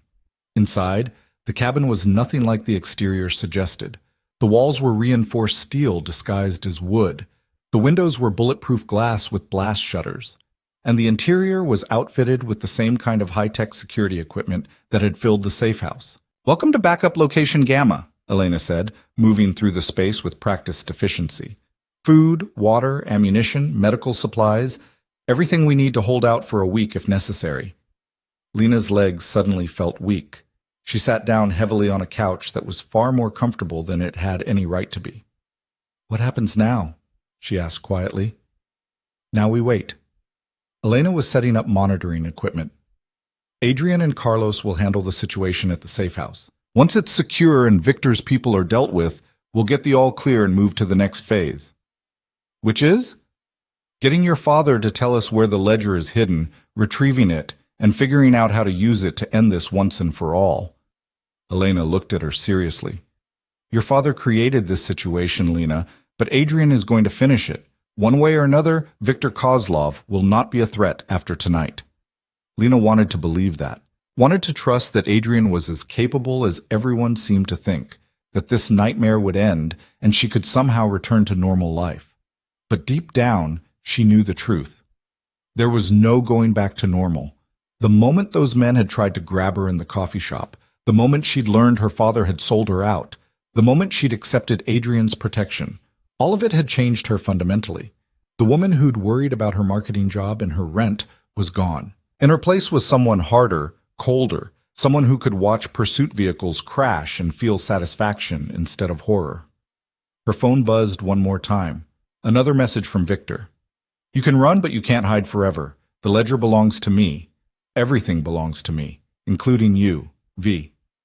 Lena read the message, and instead of fear, she felt something else rising inside her. Anger. Pure, white-hot anger at this man who thought he could threaten her, hunt her, claim ownership of her life like she was property to be bought and sold. She typed a response before she could think better of it. I don't belong to anyone. Not you, not my father, not anyone. Come find me if you're brave enough. Let's see how that works out for you. L. She hit send before she could reconsider. Elena looked over sharply. I just told Viktor Kozlov to come and get me, Lena said, a strange calm settling over her. Is that going to be a problem? Elena stared at her for a long moment. Then a slow smile spread across her face. Adrian is going to love you, she said. In the distance, barely audible through the reinforced walls, came the sound of gunfire. The battle at the safe house had begun, and somewhere in that chaos was her father, the man who'd caused all of this, the man she should hate but couldn't quite manage to. Whatever happened next, whatever the ledger contained, whatever Victor had planned, Lena was done being a victim, done running, done hiding, done letting other people control her fate. If this was war, then she'd learn to be a soldier, and she'd start by making sure Viktor Kozlov regretted the day he'd ever learned her name. The gunfire lasted exactly 17 minutes. Lena knew because she counted every second, watching the digital clock on Elena's monitor while the sounds of combat echoed through the forest like distant thunder. Then abruptly, silence fell, thick and complete, broken only by the whisper of wind through the trees. Elena's hand hovered over her weapon, eyes fixed on her communications display. The silence stretched until Lena thought she might scream just to break it. Then the radio crackled. Backup location Gamma, this is Adrian, hostiles neutralized. Safe house secure. Casualties on our side 0. On theirs, not 0. Elena's shoulders relaxed fractionally. Status on the primary asset? Richard Hart is uninjured and currently explaining why he thought wearing a tracking device was a good idea. Adrian's voice carried an edge that made Lena wince. We're sanitizing the scene and we'll move to your location within the hour. Sit tight. Copy that, Elena said, then added, Adrian, there's something you should know. Lena sent Victor a message. A pause that felt like judgment itself. What kind of message? Adrian's tone was dangerously calm. Elena looked at Lena, who cleared her throat and spoke directly to the radio. I told him to come find me if he was brave enough, she said, trying to sound more confident than she felt. I'm tired of being afraid. The silence that followed was so long that Lena wondered if the connection had dropped. Then Adrian spoke, and there was something new in his voice. Not anger, but a kind of dark amusement. Bold, he said. Strategically questionable, but bold. We'll discuss it when I arrive. In the meantime, Elena, assume elevated threat level. Victor now knows Lena isn't cowering in a corner, which changes his tactical approach. How? Lena asked. Because men like Viktor Kozlov respect strength, even when it comes from unexpected sources. You just told him you're not easy prey. That makes you more interesting, which means he'll either escalate dramatically or Adrian trailed off. Or what? Or he'll want to meet you himself, face to face, to assess whether you're actually a threat or just plain brave. Adrian's voice sharpened. Either way, we use it. Your father has information we need, and Victor has made his position clear. It's time to stop reacting and start controlling the situation. What does that mean? Elena asked. It means we're done running. When I get there, we're going to have a very different kind of conversation, one that ends with Viktor Kozlov removed from the board permanently. The connection clicked off. Elena looked at Lena with an expression somewhere between respect and concern. You just changed the entire dynamic of this situation, she said quietly. I hope you understand that. I understand I'm tired of being a chess piece, Lena replied. If Victor wants to play games, let's play. But this time, I want a seat at the table. Adrian will give you one. Whether you're ready for what comes with it is another question. Elena moved to the window, checking the perimeter through the reinforced glass. People think getting power means getting safety. Usually it means getting more danger, just different kinds. Can't be more dangerous than what I'm already in. You'd be surprised. Elena's voice carried the weight of experience. Victor's people just attacked a fortified safe house with multiple armed defenders. They lost, badly. That kind of defeat doesn't make men like Victor back down. It makes them vicious. Whatever comes next will be worse than anything you've seen so far. Lena thought about the car chase, the gunfire, the casual way everyone talked about killing and being killed. If that wasn't the worst of it, she wasn't sure she wanted to know what was. But wanting and needing were different things. She needed to know, needed to understand the world her father had dragged her into, the world Adrian navigated like a master, the world that would kill her if she didn't learn its rules fast enough. Then teach me, she said to Elena. You've got an hour before Adrian gets here. Teach me something useful. Elena studied her for a long moment, then nodded slowly. All right, first lesson. Everything is a weapon if you know how to use it. Show me what you've got on you right now. Lena emptied her pockets. Phone, wallet, a hair tie, a pen she'd picked up at some point without remembering. Elena picked up the pen. Plastic body, metal clip, decent weight. In an emergency, you go for the eyes or the throat. Jab and twist. Don't stab straight or it might get stuck. She demonstrated the motion. You'll only get one surprise attack, so make it count. That's horrifying. That's survival. Elena set the pen down and pointed to the hair tie. Can be used as a tourniquet in a pinch or wrapped around your fingers for extra grip when throwing a punch. Small advantages matter in a fight. They spent the next 40 minutes going through basic self-defense techniques. Elena was a patient but demanding teacher, correcting Lena's stance and grip with the same precision she'd used driving through those mountain roads at lethal speeds. Your instinct is to pull away from threats, Elena explained after Lena flinched for the third time. You need to override that. In close combat, sometimes moving toward the attack gives you better leverage and control. That goes against every survival instinct I have. Which is why people who rely on instinct usually die when things get serious. Elena demonstrated a disarm technique that looked simple, but required Lena to step directly into what would be the path of a knife. Trust the training, not the fear. By the time headlights appeared through the trees, Lena's arms ached and her head was spinning with information. But she could execute 3 different disarm techniques, knew how to use everyday objects as improvised weapons, and understood the basic principles of situational awareness. It wasn't much, but it was more than she'd had an hour ago. Adrian's SUV pulled up outside, followed by a second vehicle Lena didn't recognize. Car doors opened and closed. Voices murmured in the darkness. Then the cabin door opened and Adrian walked in, followed by Michael and Carlos, a man Lena hadn't met yet but recognized from Elena's descriptions. Carlos was built like a linebacker, with the kind of calm readiness that suggested military background. Behind them, looking smaller and frailer than Lena remembered, came her father. Richard Hart had aged a decade since she'd last seen him 3 months ago. His hair was grayer, his face more lined, his eyes carrying a weight that spoke of sleepless nights and terrible choices. When he saw Lena, something crumpled in his expression. "Baby," he said, his voice breaking.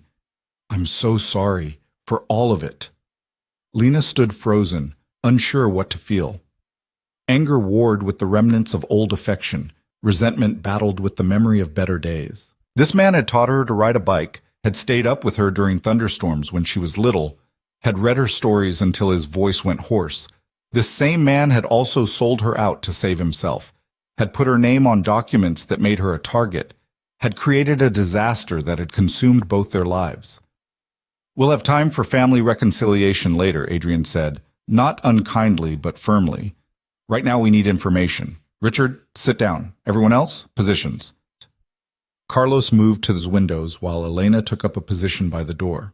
Michael pulled out a laptop and began setting up what looked like a portable communications hub. Adrian remained standing, his green eyes fixed on Richard Hart with an intensity that made the older man shrink into his chair. "Tell us about the architect," Adrian said without preamble. "Everything from the beginning."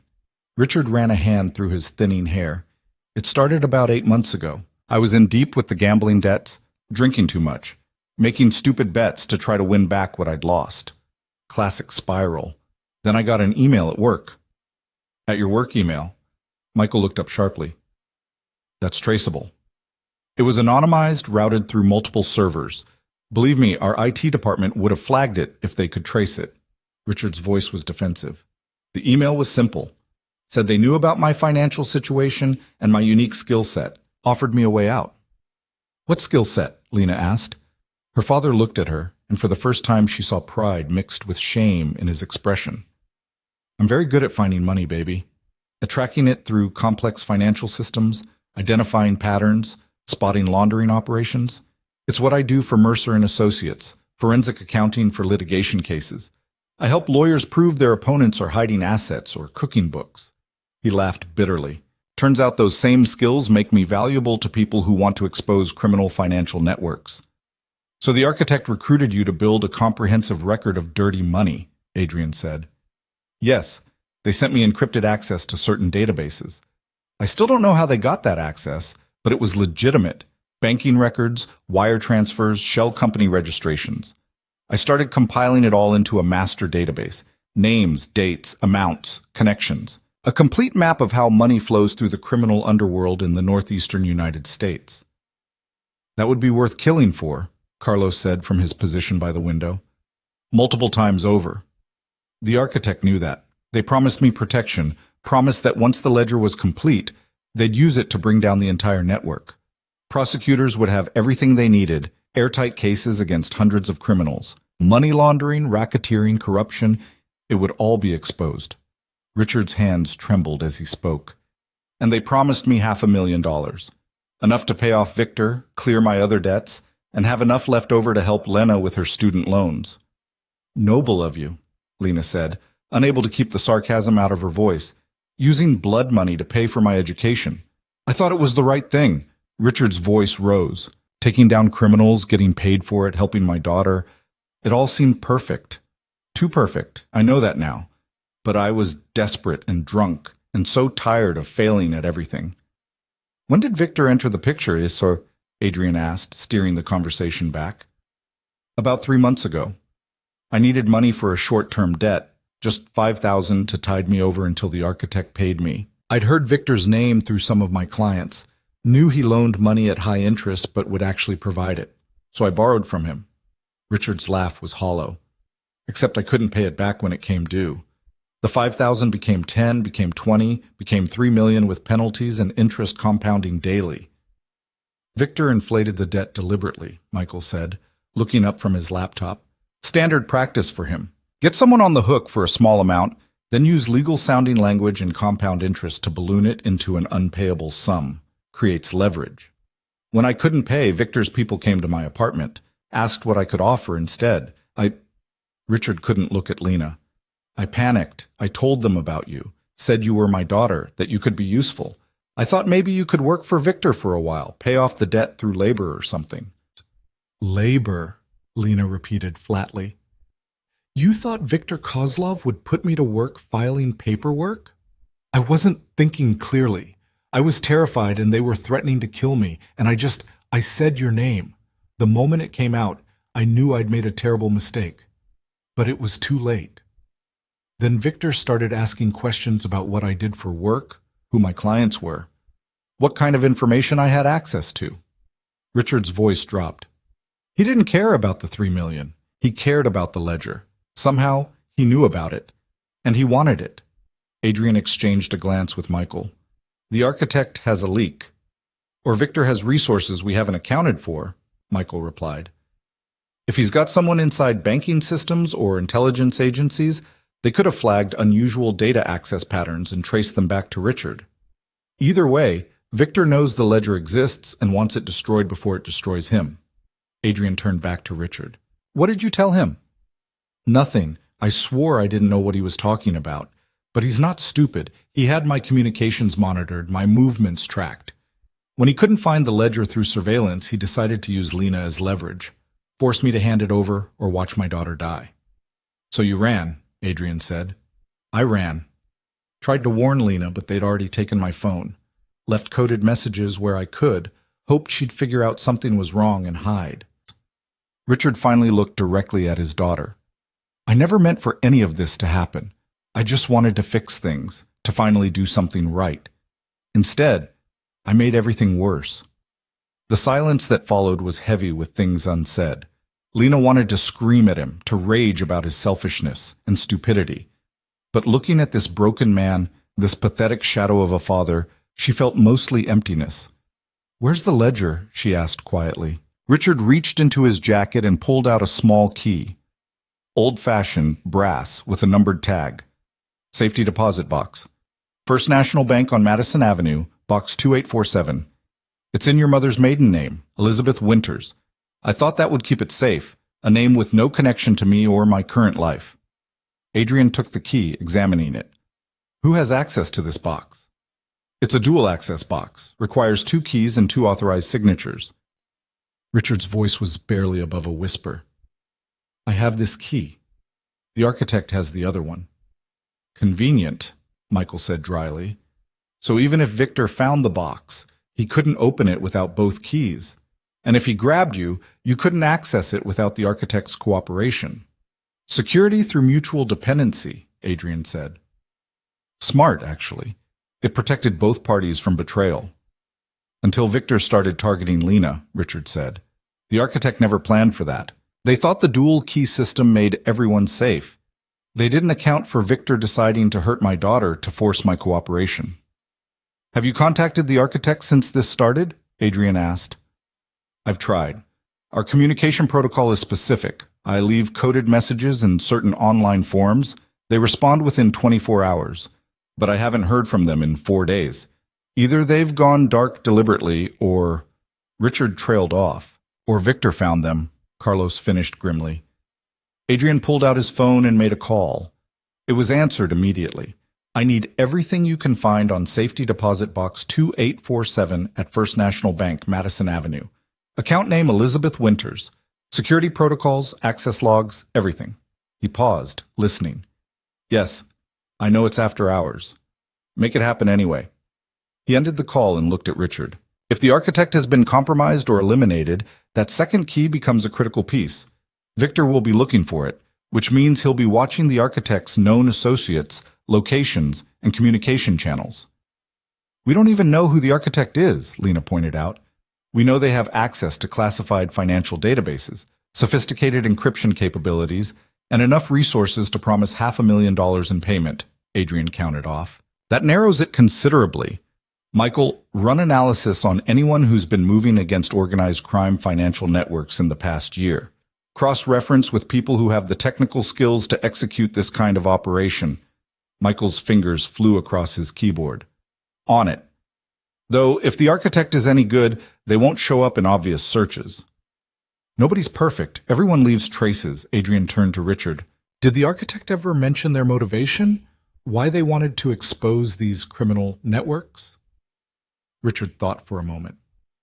Once in a message, they said something about debts that couldn't be repaid in money, that some crimes deserved more than prison time.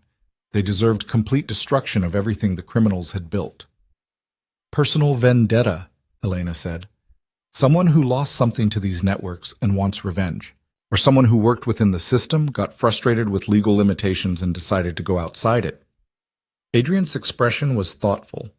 Either way, They're ideologically motivated, which makes them both more reliable and more dangerous. They won't compromise or negotiate. They'll see this through to the end, no matter the cost. Even if it costs me my life? Lena asked. Adrian met her eyes. Ideologues don't think in terms of individual casualties. They think in terms of greater good. If sacrificing you meant bringing down a criminal empire, they'd consider it an acceptable loss. The blunt honesty was almost refreshing after all the careful dancing around implications. So we can't count on the architect to protect me.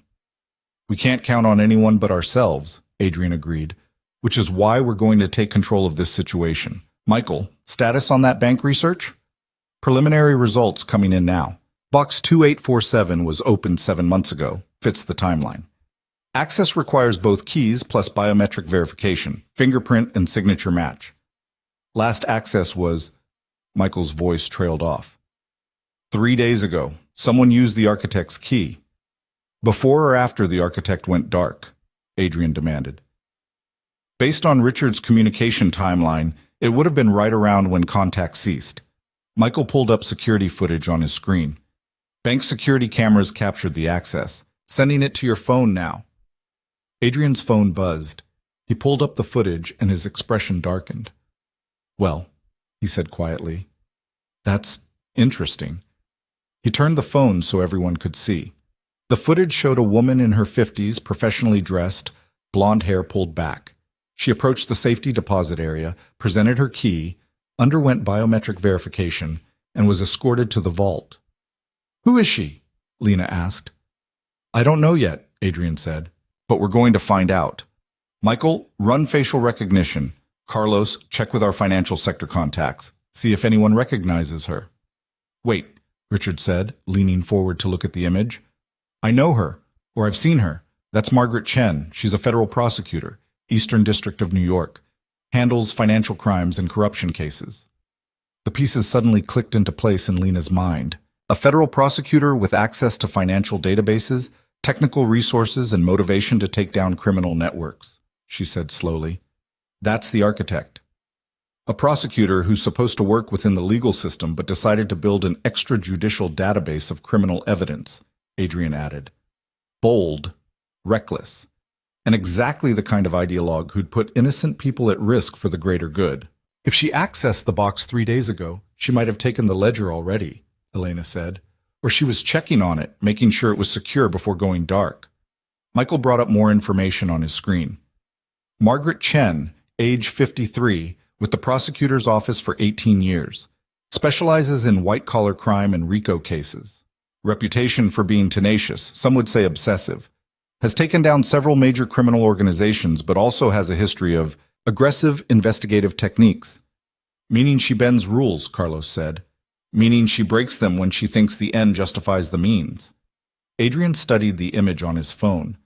If Chen is the architect, and if she's gone dark because Victor got to her, we have a serious problem. What kind of problem? Lena asked. The kind where Victor tortures a federal prosecutor to death to get information about the ledger's location and contents, Adrian said bluntly. Which means we need to find Chen before Victor does, or find out what happened to her if we're already too late. His phone rang. He answered on the first ring. Talk to me. He listened, his expression growing darker. Confirmed? I see. And the scene? Understood. He ended the call and looked at the assembled group. Margaret Chen was found dead in her apartment 2 hours ago.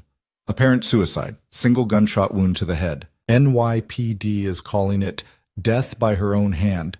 Investigation pending. Apparent suicide, Michael repeated skeptically. Victor's work? Almost certainly. He got to her, extracted whatever information he could, then staged her death to close the loop. Adrian's jaw was tight. Which means Victor now knows the ledger is in that safety deposit box, and he's going to make a move to access it. But he still needs both keys, Richard protested. I have one, and Chen had the other. If Victor killed her, he must have taken her key. Then he has half of what he needs. Adrian looked at the brass key sitting on the table.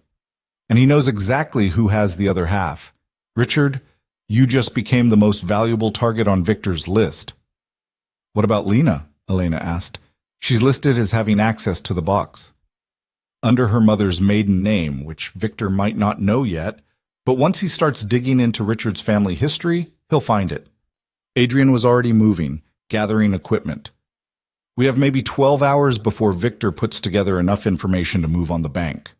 We need to get there first, access the box, and retrieve the ledger before he does. Just walk into a bank in Manhattan and open a safety deposit box? Lena asked. Won't Victor have people watching it? Absolutely he will. Which is why we're not just walking in, we're going to make it look like the most boring, routine transaction in banking history. Richard and Lena will go in as father and daughter, accessing their deceased mother's safety deposit box to settle estate matters. Michael will forge the necessary documentation. We'll have security in place, exit strategies planned, and contingencies for every scenario. And if Victor attacks while we're in the bank? Richard's voice was thin with fear. Then we turn a bank into a fortress and make him regret it. Adrian's smile was cold. Carlos, I want a full tactical team in place by morning. Elena, you're on Lena. Stay with her, protect her, get her out if things go sideways. Michael, documentation needs to be flawless. Richard, you're going to explain every detail of the ledger's structure so we know exactly what we're dealing with. Everyone moved into action except Lena, who stood in the middle of the cabin watching the controlled chaos around her.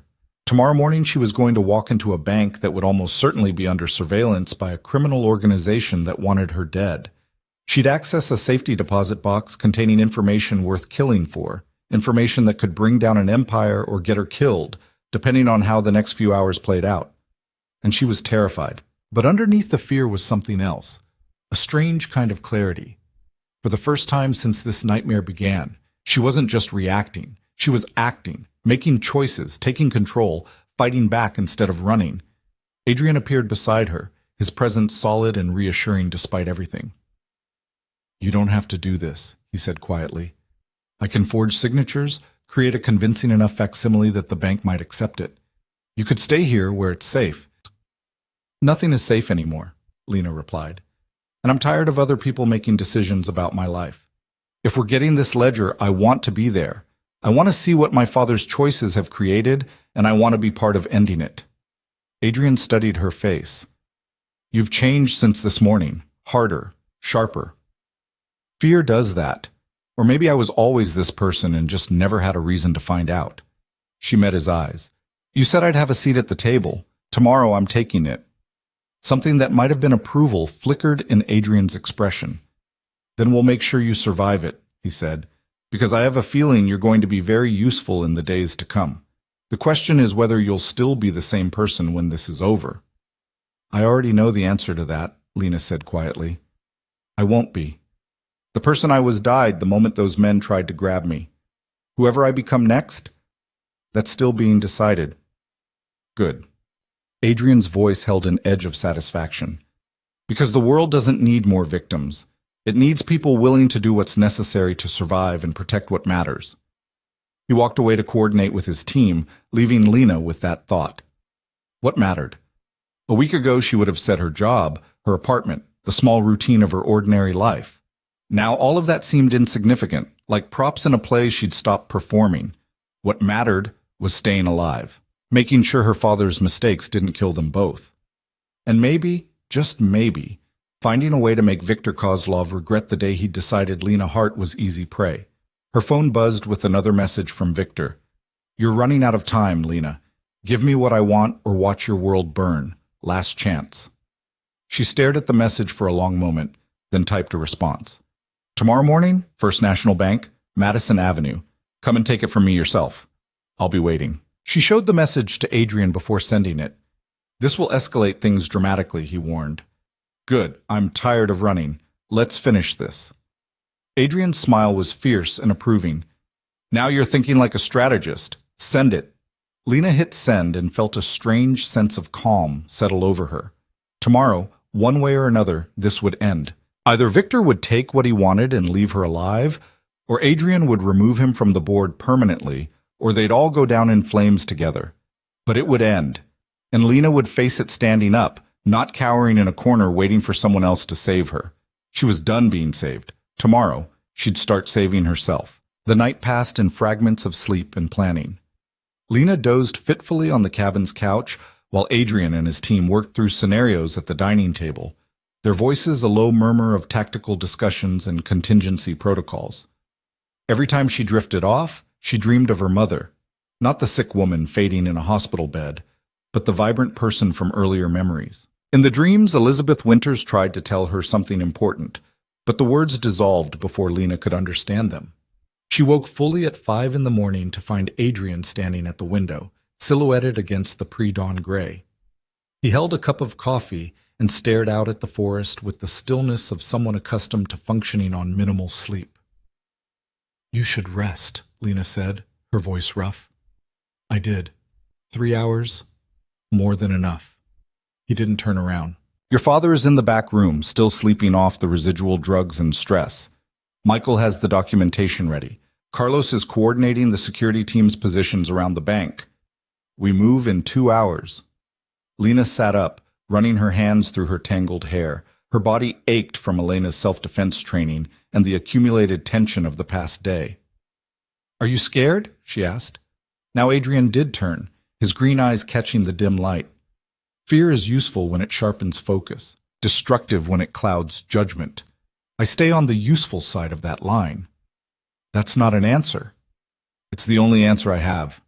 He moved from the window and handed her his coffee cup. "Drink this. You'll need to be alert." The coffee was black and bitter, exactly what Lena needed. She drained half the cup while Adrian settled into the chair across from her. "What happens after we get the ledger?" she asked. "Assuming we survive getting it, what then?"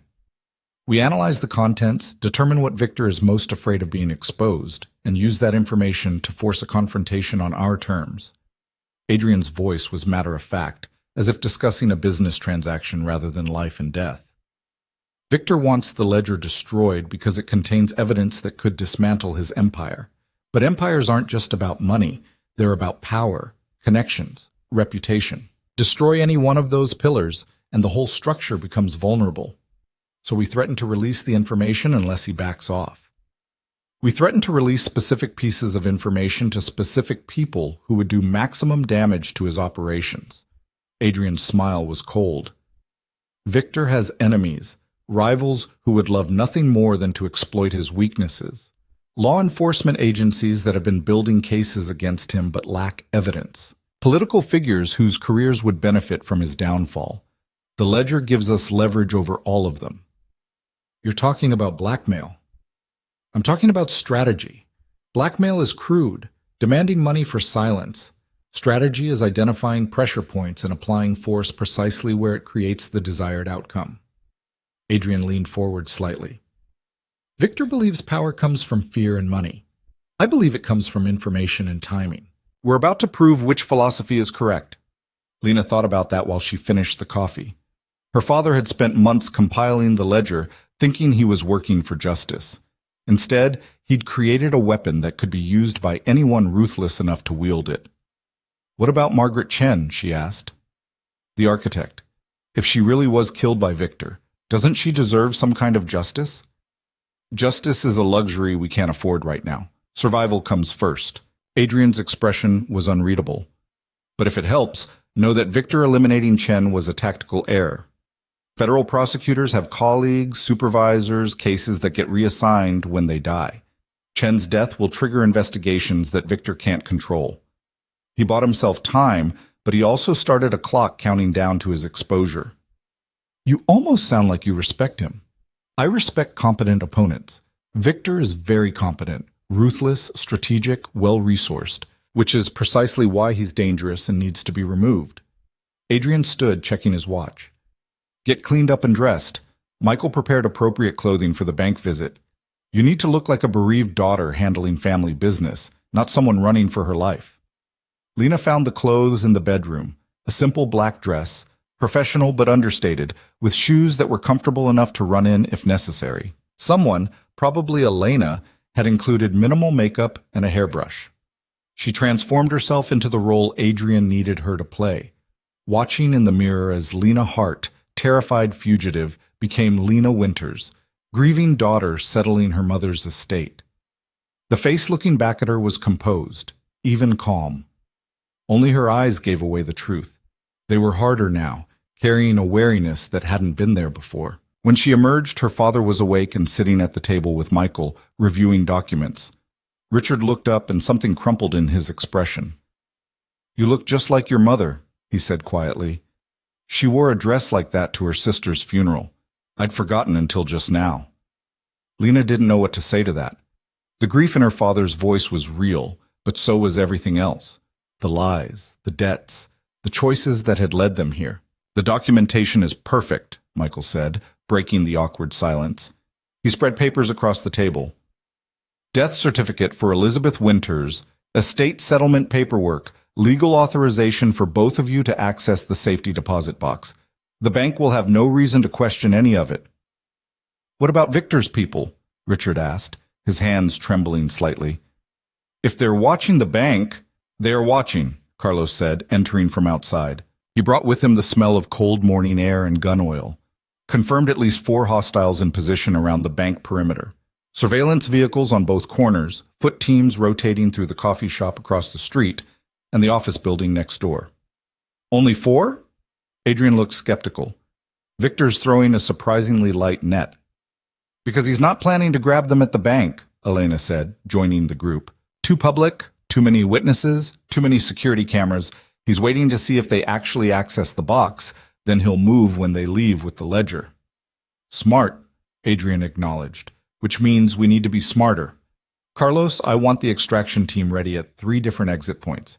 The moment Lena and Richard leave that bank, we assume active pursuit. Michael, you'll monitor all communications, police, bank security, and any encrypted channels Victor's people might use. Elena, you're with me in Overwatch position." "What about me?" Lena asked. "You walk into that bank, access the box with your father, retrieve the ledger, and walk out like nothing unusual is happening." Adrian met her eyes.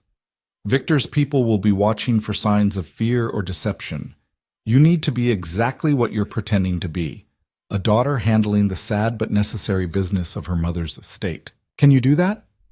Lena thought about all the times she'd smiled through difficult client meetings, maintained professional composure while her personal life was falling apart, projected confidence she didn't feel because the situation demanded it. "Yes," she said, "I can do that." "Good." Adrian handed her a small device that looked like a designer watch. "This is a tracker and emergency beacon. If something goes wrong and we get separated, press the side button twice, and my team will converge on your location within minutes, but only use it as a last resort. Activating it will tell Victor exactly where you are." The weight of the watch on her wrist felt like responsibility and danger combined. Lena fastened it carefully, then turned to her father. "Are you ready for this?" she asked him. Richard Hart looked older than his 56 years, worn down by fear and consequences. But he nodded. "I got us into this mess," he said. "Least I can do is help get us out." They left the cabin as the sun was rising, painting the forest in shades of gold and amber that seemed too beautiful for the darkness of their mission. 2 vehicles headed toward Manhattan, Adrian's team in one, Lena and Richard in the other, with Carlos driving and Elena riding security. The drive took 90 minutes through increasingly heavy morning traffic. Lena watched the city wake up around them, commuters heading to work, coffee shops opening, the ordinary rhythms of urban life continuing oblivious to the deadly game being played in their midst. "You remember when we used to come into the city?" Richard said suddenly, breaking the silence. "You were maybe 8 or 9.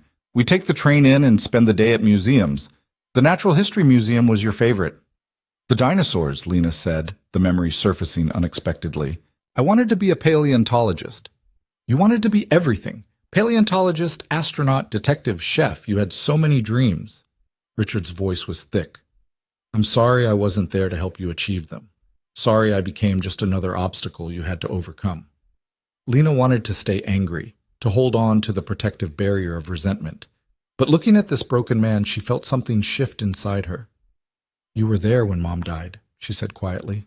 "You held it together long enough to get me through the funeral and the first few months. I know it destroyed you, losing her.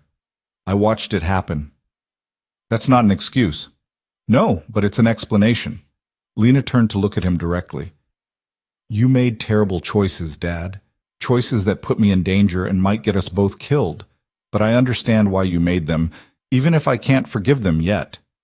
Yet, Richard repeated, latching onto the word like a lifeline. That means maybe someday, maybe. If we survive today. If we can fix this. Lena's voice hardened. But first, we need to get through what's coming, so I need you focused and functioning, not falling apart. Can you do that? Her father straightened slightly, something almost like pride flickering in his eyes. Yes, he said. I can do that. They arrived at the bank at 9:15, precisely the time Adrian had calculated would be optimal, early enough to avoid peak crowds, but late enough that the security team would be settled into their routine. The building was classic Manhattan architecture, all marble and brass and old money respectability. Carlos circled the block once, his trained eyes cataloging threats. Black sedan at the northeast corner, 2 occupants. Gray van west side, driver and at least 1 passenger visible. Foot surveillance at the coffee shop, 2 males, 30s, trying too hard to look casual. Victor's people, Elena confirmed. But they're holding position, not moving to intercept. We're clear to proceed. The vehicle stopped at the main entrance. Lena took a deep breath, consciously relaxing her shoulders and smoothing her expression into something appropriately somber. Remember, Elena said, routine banking business, bereaved family members. Nothing to attract attention. Lena and Richard stepped out of the vehicle and walked toward the bank entrance. Lena could feel eyes on them. Victor's surveillance teams logging their arrival, reporting to whoever was coordinating the operation. She forced herself not to look around, to walk with the measured pace of someone who had nothing to fear because they had nothing to hide. The bank's interior was hushed and elegant, designed to make wealth feel comfortable and privilege feel natural. A receptionist looked up with a professional smile as they approached. Good morning. How may I help you? We have an appointment to access a safety deposit box, Lena said, her voice steady. Box 2847, under the name Elizabeth Winters. Of course. May I see your identification and documentation? Michael's forgeries passed inspection without question. The receptionist made notes in her system, then gestured to a well-dressed man who'd appeared from a side office. Mr. Brennan will assist you with accessing the vault. Please follow him. They were escorted through a secure door into a quieter section of the bank. Mr. Brennan, 50-ish with the bearing of someone who'd spent decades handling other people's valuables, led them down a hallway to an elevator. I'm very sorry for your loss, he said as they descended. Estate matters are never easy. Thank you, Lena replied, playing the role. Our mother was very organized. She left clear instructions about her affairs. That does make things simpler. The elevator opened onto a basement level that was all business. Concrete floors, fluorescent lighting, rows of safety deposit boxes lining the walls like metal graves. Box 2847 is in Section C. You'll need both keys and biometric verification. Richard produced his key. Lena's fingerprint had been added to the authorized access list when her father had set up the box under her mother's name, one more layer of security that had now become their way in. Mr. Brennan inserted his master key, Richard added his, and Lena pressed her thumb to the scanner. The mechanism clicked and the box slid free. I'll give you privacy, Mr. Brennan said, gesturing to a small viewing room. Take all the time you need. They carried the box to the viewing room and closed the door. Only then did Richard's composure crack slightly, his hand shaking as he lifted the lid. Inside was a single external hard drive, smaller than Lena expected. Matte black, unmarked, utterly unremarkable. This tiny piece of technology contained information worth killing for. The ledger, Richard whispered. Everything I compiled for the architect. Every transaction, every account, every name connected to the criminal financial network in the Northeastern Corridor. 15 years of data. Lena picked up the drive, feeling its weight. So light, so small, yet it held the power to destroy empires. How did you know Chen wouldn't just take it and cut you out? She asked. The data is encrypted with a dual key system, same as the deposit box. I have one encryption key, Chen had the other. The files can't be decrypted without both. It was supposed to ensure neither of us could betray the other. Richard's laugh was bitter. Except Victor tortured Chen for her key before killing her, which means he now has half of what he needs to decrypt the ledger. And you have the other half. Yes. Which makes me a target until Victor gets it, or until the data is released and becomes worthless to him. Lena slipped the hard drive into her purse. A detail Michael had insisted on, something normal for a woman to carry that wouldn't attract attention. Her phone buzzed with a text from Adrian. "You have the package, but we've got a problem. Victor just arrived. Personally. He's entering the bank with 6 men, all armed. This is an extraction, not surveillance. Get to the emergency exit on the sublevel, now." Her blood went cold. "We need to move. Victor's here." Richard's face went pale. "Here? In the bank?" "But that's desperate," Lena finished, "which makes it dangerous. Come on." They left the viewing room and immediately heard it. Raised voices from the main floor above, the sharp tone of men used to being obeyed. Mr. Brennan appeared in the hallway, his professional composure cracking. "I'm sorry, but there seems to be some kind of disturbance upstairs. Bank security is handling it, but I need to ask you to remain—" The elevator dinged. Lena grabbed her father's arm and pulled him away from the viewing room toward the back of the vault area where emergency exit signs glowed red. Behind them, the elevator doors opened and she heard Viktor Kozlov's voice for the first time.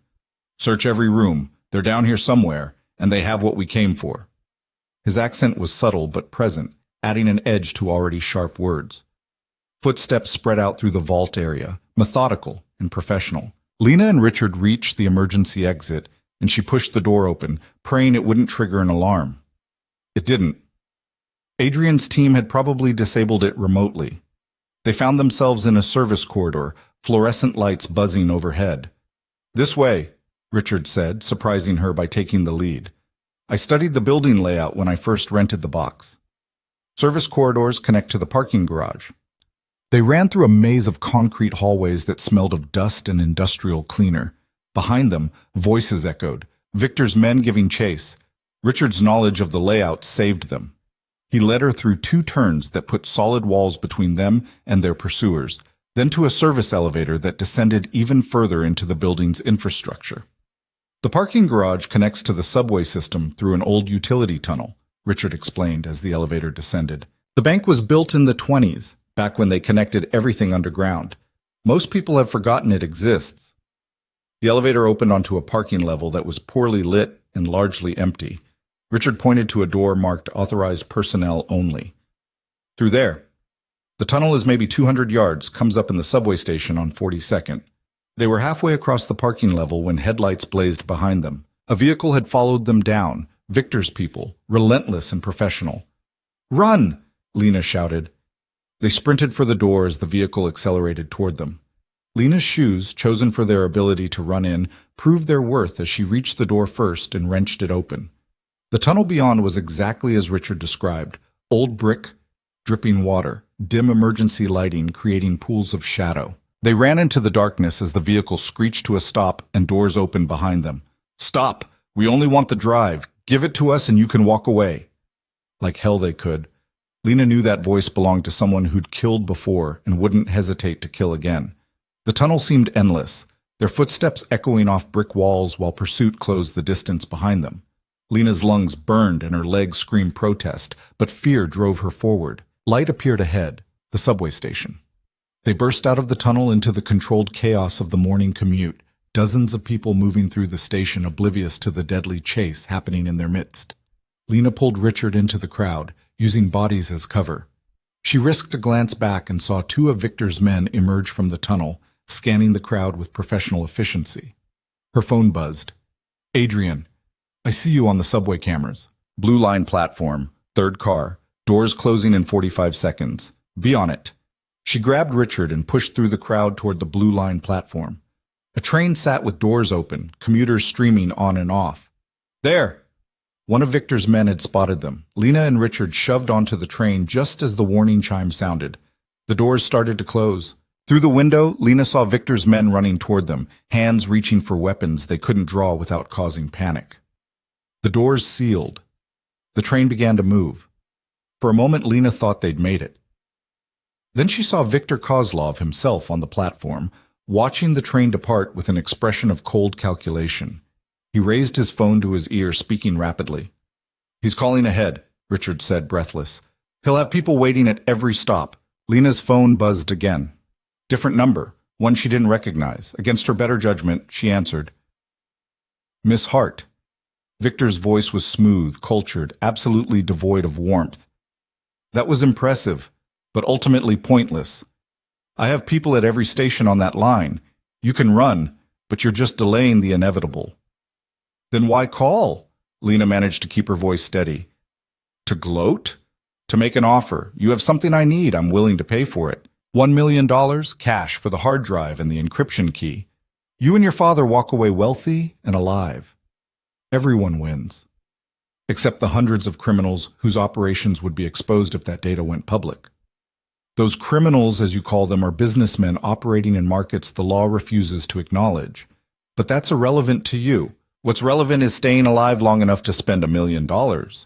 Victor's tone sharpened. Or you can keep running, keep fighting, and watch your father die slowly while you contemplate your choices. I'm a patient man, Miss Hart, but my patience has limits.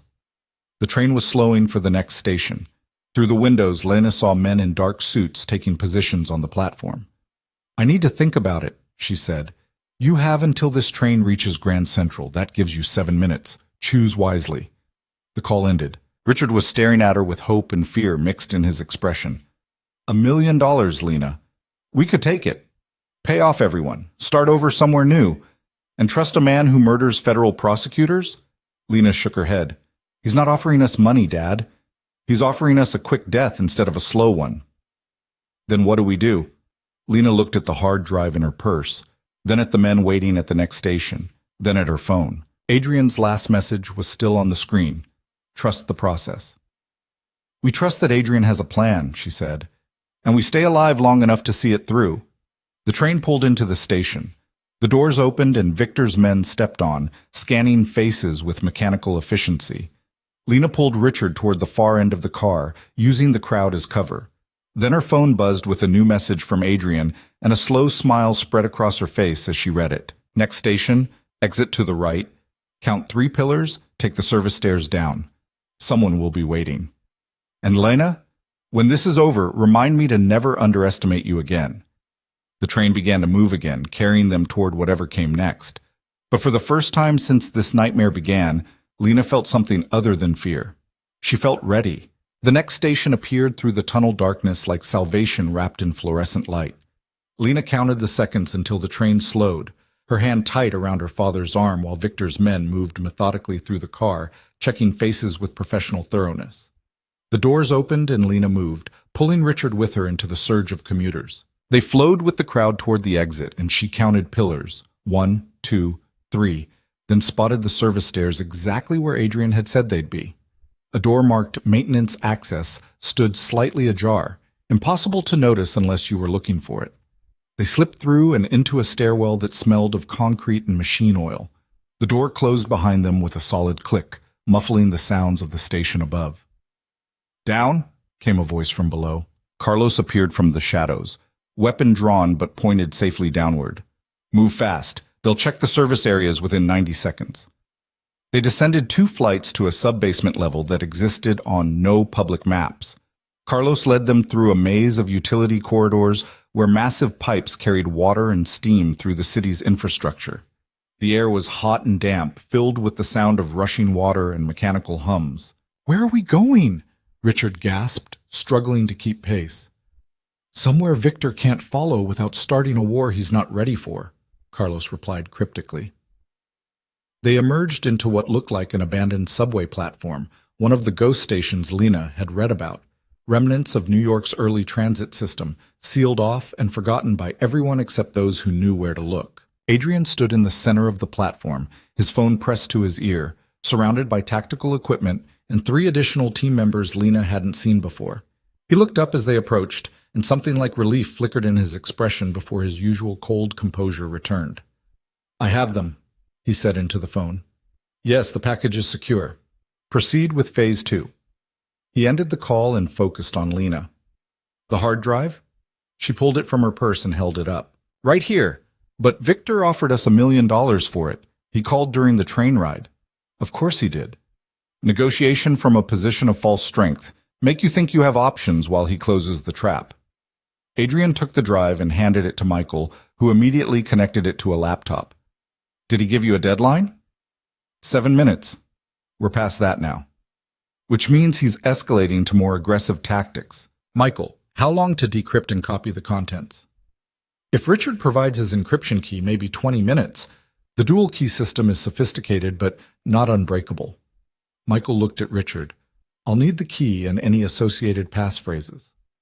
Richard hesitated, decades of caution warring with present necessity. If I give you that key, the ledger becomes accessible.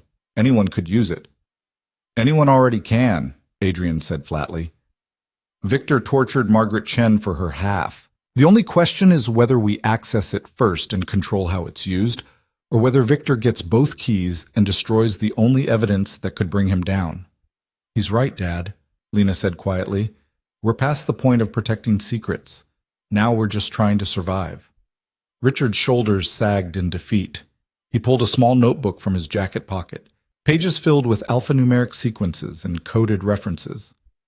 The key is split across 3 phrases from my wedding vows. Elizabeth loved puzzles, loved codes. I thought it would keep her memory alive while protecting the data. Something in his voice made Lena's throat tight. For all his failures, Richard Hart had loved her mother deeply. That love had survived Elizabeth's death, survived Richard's spiral into debt and desperation, survived everything except his terrible choices. Michael took the notebook and began working, his fingers flying across the keyboard while progress bars crept forward on the screen. The ghost station around them felt like a liminal space, neither fully present nor fully past, existing in the cracks of the city where normal rules didn't apply. Victor will have people monitoring transit cameras, Elena said, appearing from a side tunnel where she'd been standing guard. He knows we're somewhere in the system. It's only a matter of time before he finds the right access point. Let him look, Adrian replied. This platform is off every official map, and the access points are controlled by people who owe me favors. But we won't stay long. As soon as Michael has the data copied and analyzed, we move to end game. Which is? Lena asked. Adrian's smile was cold and precise. We give Victor exactly what he wants, a meeting to exchange the ledger for your freedom. Except we control the location, the timing, and the outcome. No more running, no more reacting. We end this tonight. You're going to kill him, Richard said. It wasn't a question. I'm going to remove him from the board. Whether that involves his death depends entirely on his choices. Adrian checked his watch. Michael, status? Decryption at 60%. The data structure is incredible. Richard wasn't exaggerating. This is 15 years of comprehensive financial intelligence. Account numbers, transaction records, shell company registrations, names of everyone from street-level money launderers to high-level political figures. If this went public, it would collapse criminal operations from Boston to D.C. Can you isolate the sections most damaging to Victor specifically? Adrian asked. Already doing it. Victor's name appears in connection with, Jesus, over 400 separate transactions totaling nearly $2 billion. And that's just the direct evidence. The indirect connections probably triple that. Adrian's expression sharpened with interest. $2 billion. That's empire-level wealth. No wonder he's desperate to keep it buried. There's more, Michael continued, his voice tight. Victor's been moving money for some very dangerous people.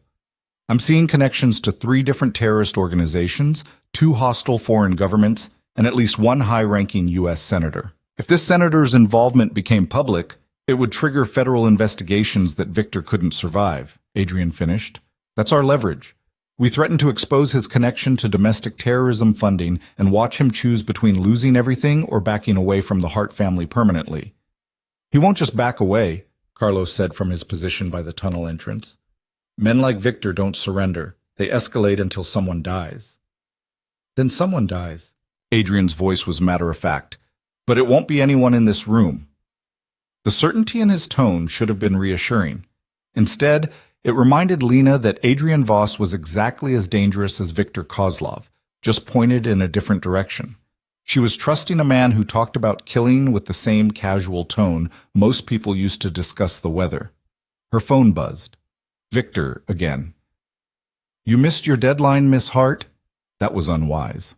I'm currently watching your apartment building burn. Such a shame. I'm sure you had sentimental items stored there. Next, I think I'll visit your former employer. See how many marketing executives survive a structural gas leak. Your choice, the hard drive, or I keep destroying pieces of your life until there's nothing left." Lena's hands went numb. "He's burning my apartment building." Adrian took her phone, read the message, and his expression went flat and cold. "Michael, verify," he said, tossing the phone to his tech specialist. Michael pulled up news feeds and security camera access. Within seconds, he had confirmation. "Fire reported at Lena's address 12 minutes ago. 3 alarm blaze, cause under investigation, but the fire marshal is already calling it suspicious." He looked up. "Victor's not bluffing. He's systematically destroying anything connected to her identity." "My neighbors," Lena whispered. "There are families in that building." "Kids." "Building was evacuated. No casualties reported," Michael said quickly. "But yeah, Victor just committed arson and endangered civilians to make a point." The fear Lena had been holding in check transformed into something else. Pure, incandescent rage. Victor had tried to kidnap her, hunted her through the city, and now he was burning down her home and threatening innocent people to force her compliance. "No more running," she said, her voice cold and clear. "Adrian, you said you'd give me a seat at the table. I want it now. I want to be there when you take him down." "Lena," her father started, but she cut him off. "No. You made choices that put me here, Dad. Now I'm making my own choices. I'm not hiding while Adrian handles everything. I'm not waiting in some safe house wondering if Victor will find me anyway. I'm ending this myself." Adrian studied her with those unsettling green eyes, and she saw him making calculations, weighing risks against potential gains. "If you're there, you become a target," he said. "Victor will try to use you as leverage or eliminate you as a witness. You'll be in more danger than if you stayed hidden." "I'm already in danger. At least this way I control some of it." "Fair point." Adrian turned to Elena. Can you keep her alive in a hostile confrontation? If she follows orders and doesn't do anything stupid, yes." Elena looked at Lena. "But the moment you freeze or panic or make an emotional decision, you become a liability. Can you stay cold when it matters?" Lena thought about Elena's training, about watching pursuit vehicles crash without flinching, about sending Victor messages that dared him to come after her. "Yes," she said, "I can stay cold." Adrian nodded slowly. "Then you're in." "But understand this. Once we start, there's no backing out. No changing your mind when things get violent, because they will get violent. Viktor Kozlov doesn't surrender, and I don't take prisoners. Whatever happens in that room, you'll have to live with it for the rest of your life." "I can live with Viktor Kozlov being dead," Lena said flatly. "Can you?" Adrian's smile was fierce and approving.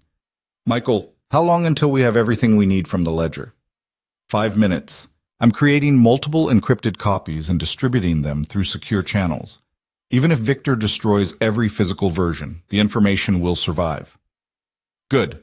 Send copies to 3 separate law firms with instructions to release everything if anything happens to Richard, Lena, or me. That's our insurance policy." Adrian pulled out his phone and made a call.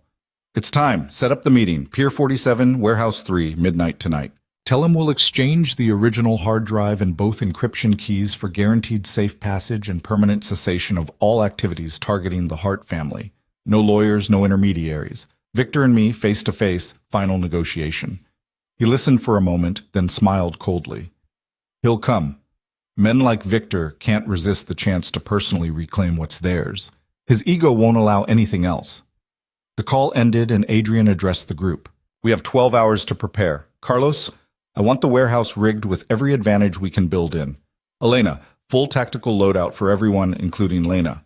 Michael, continue analyzing the ledger. I want to know every piece of leverage we have before I walk into that meeting." "What about me?" Richard asked, his voice small. "You're the bait that makes this believable," Adrian said. "Victor knows you have the encryption key.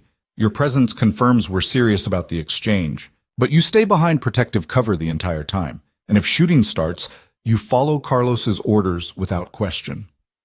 And if Victor just tries to kill us all the moment we arrive?" Richard's fear was palpable. "Then we kill him first." Adrian's tone was absolutely calm. "I've been removing problems like Viktor Kozlov for 15 years. I'm very, very good at it. Trust the process." The next 12 hours passed in a blur of preparation that felt surreal in its intensity. They relocated to another of Adrian's properties, an industrial loft in Brooklyn that functioned as a tactical operations center. Weapons were cleaned and loaded, body armor distributed, communications equipment tested and retested. Elena put Lena through accelerated training on basic weapon handling and combat positioning. Lena learned how to hold a pistol properly, how to take cover effectively, how to move through a hostile environment without making herself an easy target. You won't be doing any shooting if things go right, Elena explained. But if things go wrong, I need to know you won't accidentally kill one of us while trying to defend yourself. Michael worked through the ledger systematically, building a comprehensive picture of Victor's empire and its vulnerabilities. The data was staggering in its scope, hundreds of millions of dollars flowing through legitimate businesses that were anything but, politicians and judges and police officials all connected to Victor's network through money and favors. This isn't just organized crime, Michael said, showing Adrian a particularly damning section. This is institutional corruption on a massive scale. If we released everything, it would trigger federal investigations, Senate hearings, probably criminal prosecutions reaching into high levels of government. Which is exactly why Victor will do anything to keep it buried, Adrian replied, and exactly why it's our nuclear option if he refuses to back down. As the day wore into evening, Lena found her father sitting alone in a corner of the loft, staring at nothing. She sat down beside him, unsure what to say. I never wanted this for you, Richard said quietly. When your mother was dying, I promised her I'd take care of you, keep you safe, help you build a good life. I failed at everything else. But that promise, I thought at least I could keep that one. You did keep me safe, Lena said. For years after Mom died, you held it together long enough to get me through high school and into college. You came to my graduation even though I know you were in the middle of one of your bad periods. You tried, Dad. You just couldn't sustain it. That's not good enough. No, but it's something. Lena took his hand, surprised by how fragile it felt. We're going to get through tonight. Adrian knows what he's doing, and I'm not going to let Victor win. But after this is over, after we're safe, you need to get help. Real help. Therapy, rehab, whatever it takes to deal with the gambling and the drinking and all the things you've been running from. And if I can't, if I'm too broken to fix, then at least you tried. That's all anyone can ask. Lena squeezed his hand. I'm not ready to forgive you yet, Dad. Maybe I never will be completely. But I'm not ready to give up on you either, so don't give up on yourself. Richard's eyes were wet. When did you get so strong? Probably when I had to run for my life through Manhattan because my father sold me to criminals, Lena said, but she smiled slightly to take the edge off. Fear makes you stronger or it breaks you. I decided not to break. At 11 o'clock, they loaded into 2 vehicles and headed for the waterfront. The warehouse district was exactly what Lena expected. Abandoned buildings, rusted shipping containers, streetlights that flickered or didn't work at all. The perfect place for a confrontation that couldn't afford witnesses. Warehouse 3 was a massive structure of corrugated metal and broken windows. Carlos had spent the afternoon rigging it with strategic advantages. Cameras hidden in the rafters, weapons caches positioned at key points, and what he cheerfully called surprise deterrents that Lena suspected were explosives. Victor will bring a team, Adrian explained as they took positions. Probably 6 to 8 people, all armed, all professional. But they'll be expecting a trap, which means they'll be cautious. That caution is their weakness. They'll spend time clearing the space and checking for threats instead of moving aggressively. And we use that time to control the environment, Elena finished. She handed Lena a bulletproof vest and a small pistol. Vest stays on the entire time. Gun is loaded but safety engaged. Don't touch it unless I specifically tell you to. Your job is to stay behind cover and look like valuable bait. How reassuring, Lena muttered, but she put on the vest and secured the weapon. They waited in the darkness, watching the waterfront through night vision equipment. At 5 minutes to midnight, headlights appeared, a convoy of 3 vehicles moving slowly toward the warehouse. Here we go, Adrian said calmly. Everyone to positions. Remember, we control this space. Let them come to us. Victor's vehicles stopped outside the warehouse. Doors opened and men emerged, weapons ready, moving with practiced coordination. They surrounded the building, checking approaches and sight lines before Victor himself stepped out of the center vehicle. Even at a distance, Lena could see why men feared him.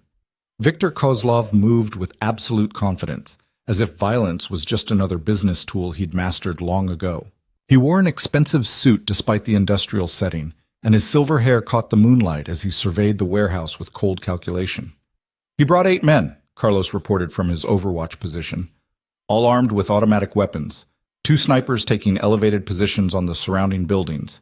This is a full tactical deployment. Which tells us he's not here to negotiate, Adrian replied. He's here to take what he wants and eliminate anyone who knows about it. Good. That makes what comes next easier. Adrian stepped into the light spilling from the warehouse's open bay door, hands visible and empty. Victor, he called out. Glad you could make it. Victor's eyes found him, and something like recognition crossed his face. Adrian Voss. I should have known you'd be involved in this. Victor's accent was more pronounced in person, his English precise but colored by his origins. You have a habit of interfering in matters that don't concern you. The targeting civilians in my city concerns me. Adrian's voice was calm but carried clearly across the space between them. You tried to abduct Lena Hart in broad daylight. You burned down her apartment building. You threatened her workplace. These are not the actions of a rational businessman. These are the actions of someone desperate and losing control. I am perfectly in control. Victor took several steps forward, his security team moving with him in coordinated formation. You have something that belongs to me. Return it, along with everyone who's seen its contents, and this ends peacefully. Everyone who's seen it, Adrian repeated. So you want me to hand over Lena, her father, and my entire team for elimination? That's not much of a negotiation. It's the only negotiation available. The ledger contains information that could destroy me. I can't allow it to exist, which means I can't allow anyone who's accessed it to survive. Victor's smile was chilling. I respect your reputation, Adrian. Under other circumstances, I might even offer you employment. But tonight, you're in my way, and I remove obstacles. Funny, Adrian said. I was about to say the same thing about you. The warehouse lights blazed to life, flooding the entire area with harsh illumination. Victor's men immediately took cover, weapons raised, but found themselves surrounded by Adrian's team. Elena on the catwalk above, Carlos positioned behind shipping containers, Michael covering the rear entrance, and 3 others in strategic positions that created overlapping fields of fire. You're surrounded, Adrian said simply. Outgunned, outmaneuvered, and out of options. Your snipers on the surrounding buildings are already neutralized. My people got to them 10 minutes before you arrived. This warehouse is completely under my control. Victor's expression didn't change, but Lena saw tension in his shoulders, the slight shift in stance that suggested he was reassessing the situation. If you kill me, my organization will destroy everyone you care about, Victor said. I have contingencies, Adrian. People who will carry out my final orders if I don't check in by sunrise. Those people work for money, not loyalty, and I've already made arrangements to pay them more than you could. Your contingencies are neutralized. Adrian pulled out a phone and held it up. But I'm not here to kill you, Victor. I'm here to give you a choice. What choice? Complete withdrawal from all activities involving the Hart family, guaranteed in writing and verified through mutual contacts we both trust. In exchange, the ledger stays buried. No public release, no federal investigations, no collapse of your empire. Adrian's voice was level. Or refuse, and I release everything to every law enforcement agency, media outlet, and rival organization that would benefit from your destruction. Your choice: walk away with your empire intact, or lose everything trying to win a fight you've already lost. Victor was silent for a long moment, his cold eyes calculating odds and outcomes. And if I agree, what guarantee do I have that you won't release the information anyway? My word, which in certain circles is worth more than contracts or cash. Adrian gestured to the shadows where Lena stood with her father. Lena Hart is under my protection now. She has value to me alive and unmolested. Killing her, or attempting to, would cost me something I don't want to lose. That's your guarantee, mutual interest in her survival. Lena stepped forward into the light, ignoring Elena's hissed warning. She wanted Victor to see her face, to understand that she wasn't just a piece in someone else's game anymore. I'm not afraid of you, she said, her voice carrying across the warehouse. You tried to make me a victim, and instead you created an enemy. Walk away now, or I'll spend the rest of my life making sure everyone knows exactly what you are. Victor's attention shifted to her, and for the first time Lena saw something other than cold calculation in his expression, a flicker of what might have been surprise or possibly respect. "You have fire," he said. "Your father is a weak fool, but you're different. If circumstances were different, I could use someone like you." "I'd rather die." "That can be arranged." But Victor's tone had shifted slightly, less absolute certainty and more tactical consideration. He looked back at Adrian. "This ledger, you've made copies?"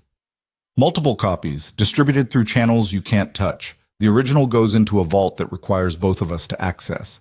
Insurance against future betrayals from either side." "Smart." Victor gestured to his men, who lowered their weapons slightly but remained alert. "I want to see the data. Verify it's authentic before I agree to anything." Adrian nodded to Michael, who projected files onto a screen that descended from the warehouse ceiling. Financial records scrolled past, thousands of transactions and connections that painted a comprehensive picture of Victor's entire operation. Victor watched in silence, his expression unreadable. But Lena saw his hands clench and unclench at his sides, the only outward sign that he understood exactly how devastating this information would be if released. "This is 15 years of my work," he said quietly.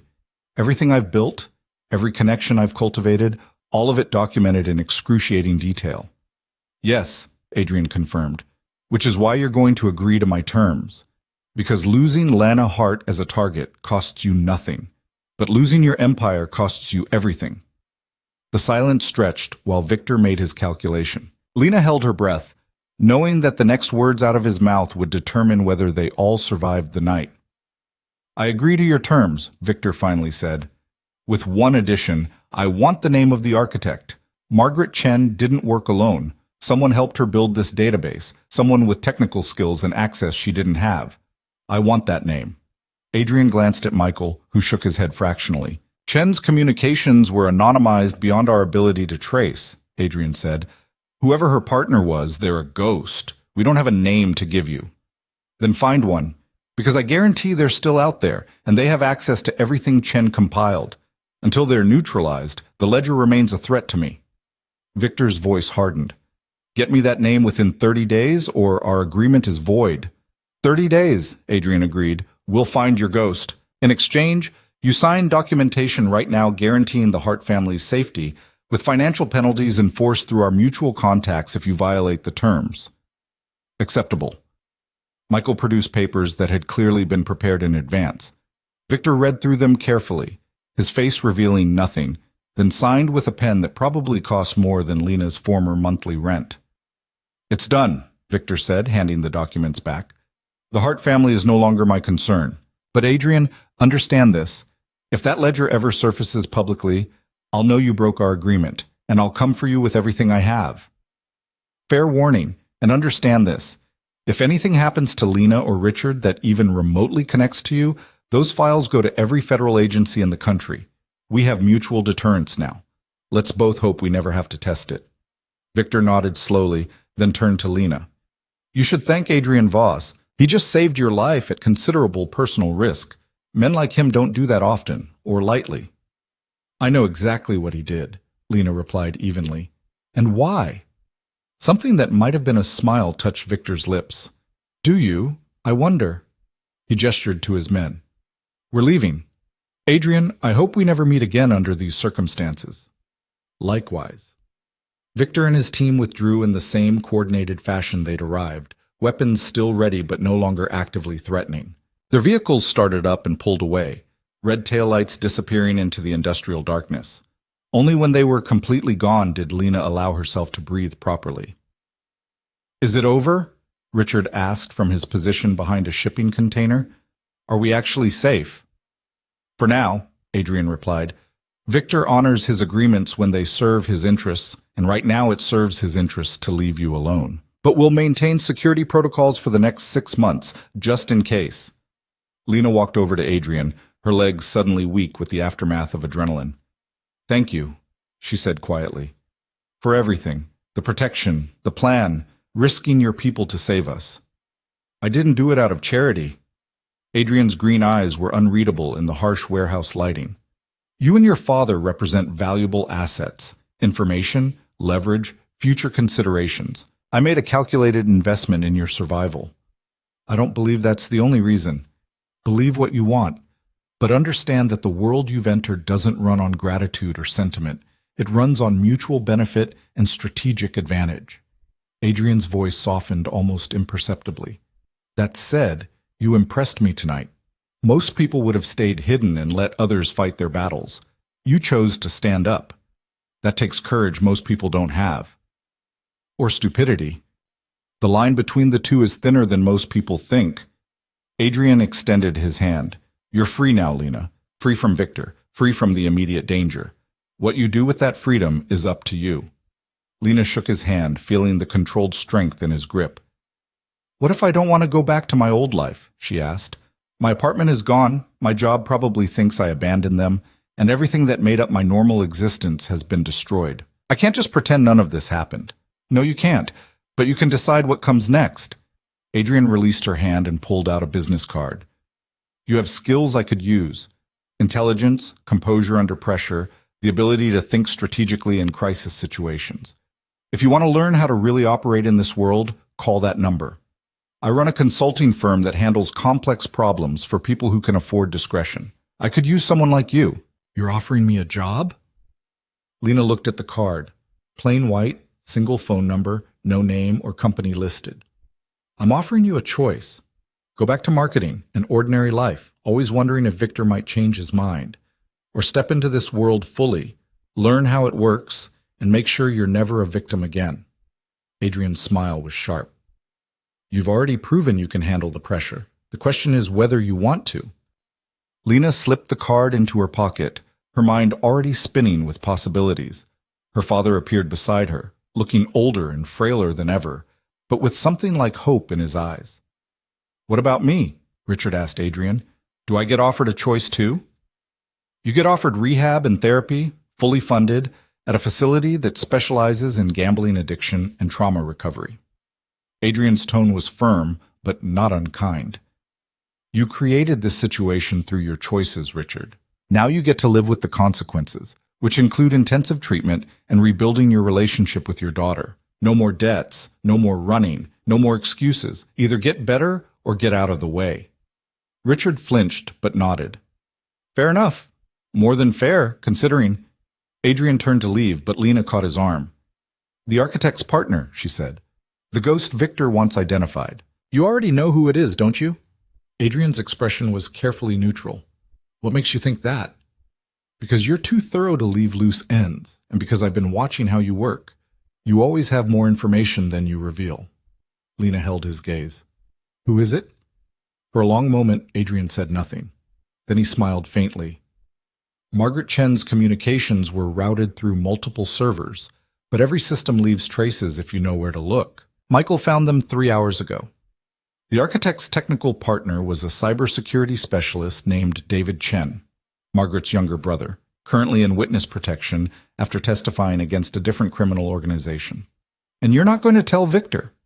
Not for 30 days. By then, David Chen will have disappeared so thoroughly that even Victor's resources won't find him. The ledger will remain a theoretical threat Victor can't eliminate, which keeps him cautious and discouraged from testing our agreement. Adrian's voice dropped.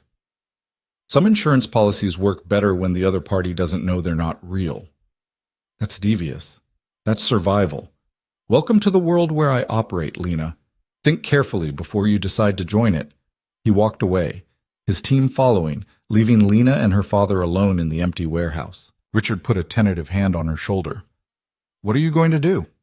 Lena looked at the business card in her hand, then at her father's weary face, then at the industrial landscape around them, the detritus of other people's commerce and crimes, the hidden spaces where normal rules didn't apply. I'm going to make sure I'm never powerless again, she said quietly. And I'm going to help you get better, Dad. Because despite everything, you're still my father. But after that, she slipped the card back into her pocket. After that, I'm going to call this number and see where it leads. You're sure? This life, it's dangerous. You saw what Victor is capable of.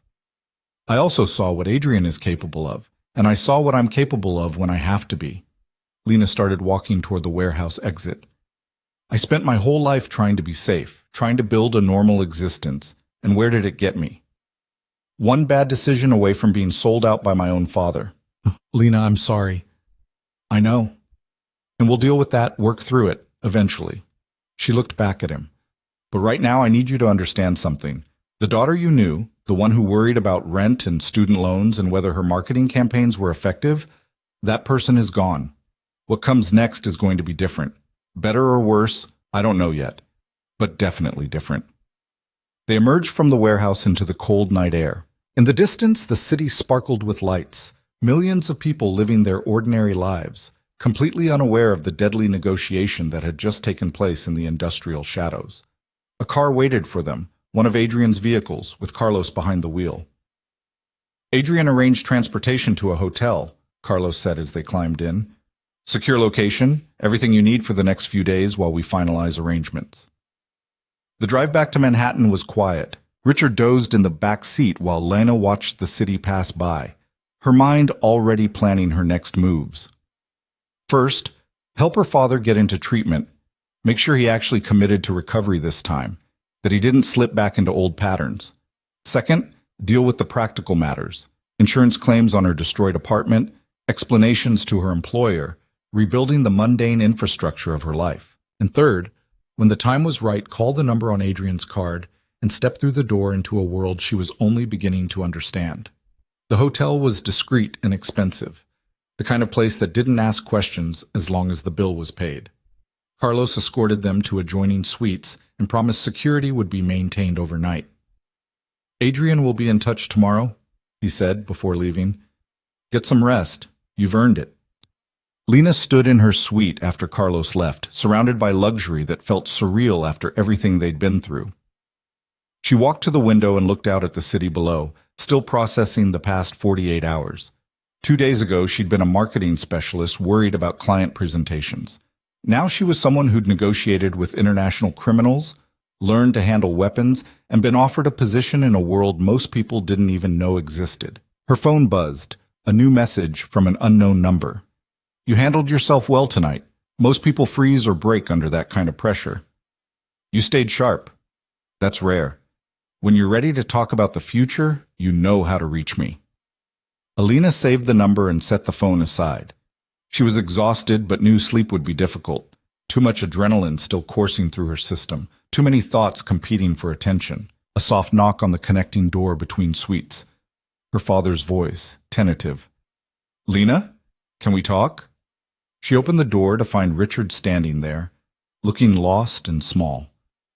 I know I don't deserve forgiveness, he said without preamble. I know I've failed you in every way that matters. But I need you to know, I never stopped loving you. Even when I was at my worst, drinking and gambling and making terrible choices, you were the one good thing in my life, the one thing I hadn't completely destroyed. You came pretty close, Lena said, but her voice was softer than before. I did. And I'll spend the rest of my life making it up to you, if you'll let me. Richard's voice broke. Your mother would be so ashamed of what I've become, what I put you through. Mom would want you to get better, to actually do the work this time instead of just promising to change. Lena stepped forward and hugged him, feeling him shake with silent sobs. We'll get you into that treatment facility Adrian mentioned. You'll do the program completely, no cutting corners, no early departures. And when you get out, we'll figure out what our relationship looks like. But Dad, this is your last chance. I mean it. No more disasters, no more crises caused by your choices. You get better, or you lose me completely. I understand. I'll do better. I swear I will. They stood like that for a long moment, father and daughter, both broken in different ways, but maybe, possibly, finding a way to heal. Eventually, Richard went back to his room, and Lena finally allowed herself to shower and change into clean clothes. She stood under the hot water until her skin was pink and her muscles had relaxed, washing away the fear and adrenaline and accumulated stress of the past 2 days. When she finally climbed into bed, her phone was on the nightstand, Adrian's card beside it. Tomorrow, she'd make decisions about the future. Tonight, she just needed to sleep and let her mind process everything that had happened. But before sleep took her, one final thought crystallized with absolute clarity. She had been tested by fire and survived, been hunted and escaped. been offered as a sacrifice and refused the role. Whatever came next, Lena Hart would face it on her own terms, with her eyes open and her spine straight. And if that meant stepping into Adrian Voss's world, learning to operate in the shadows where power was traded like currency and information was the most valuable commodity, well, she'd proven she could handle far worse. The city lights sparkled outside her window, full of promise and danger in equal measure. Lena closed her eyes and slept dreamlessly for the first time in days, secure in the knowledge that she'd survived the worst and was ready for whatever came next. The war was over, but her real education was just beginning.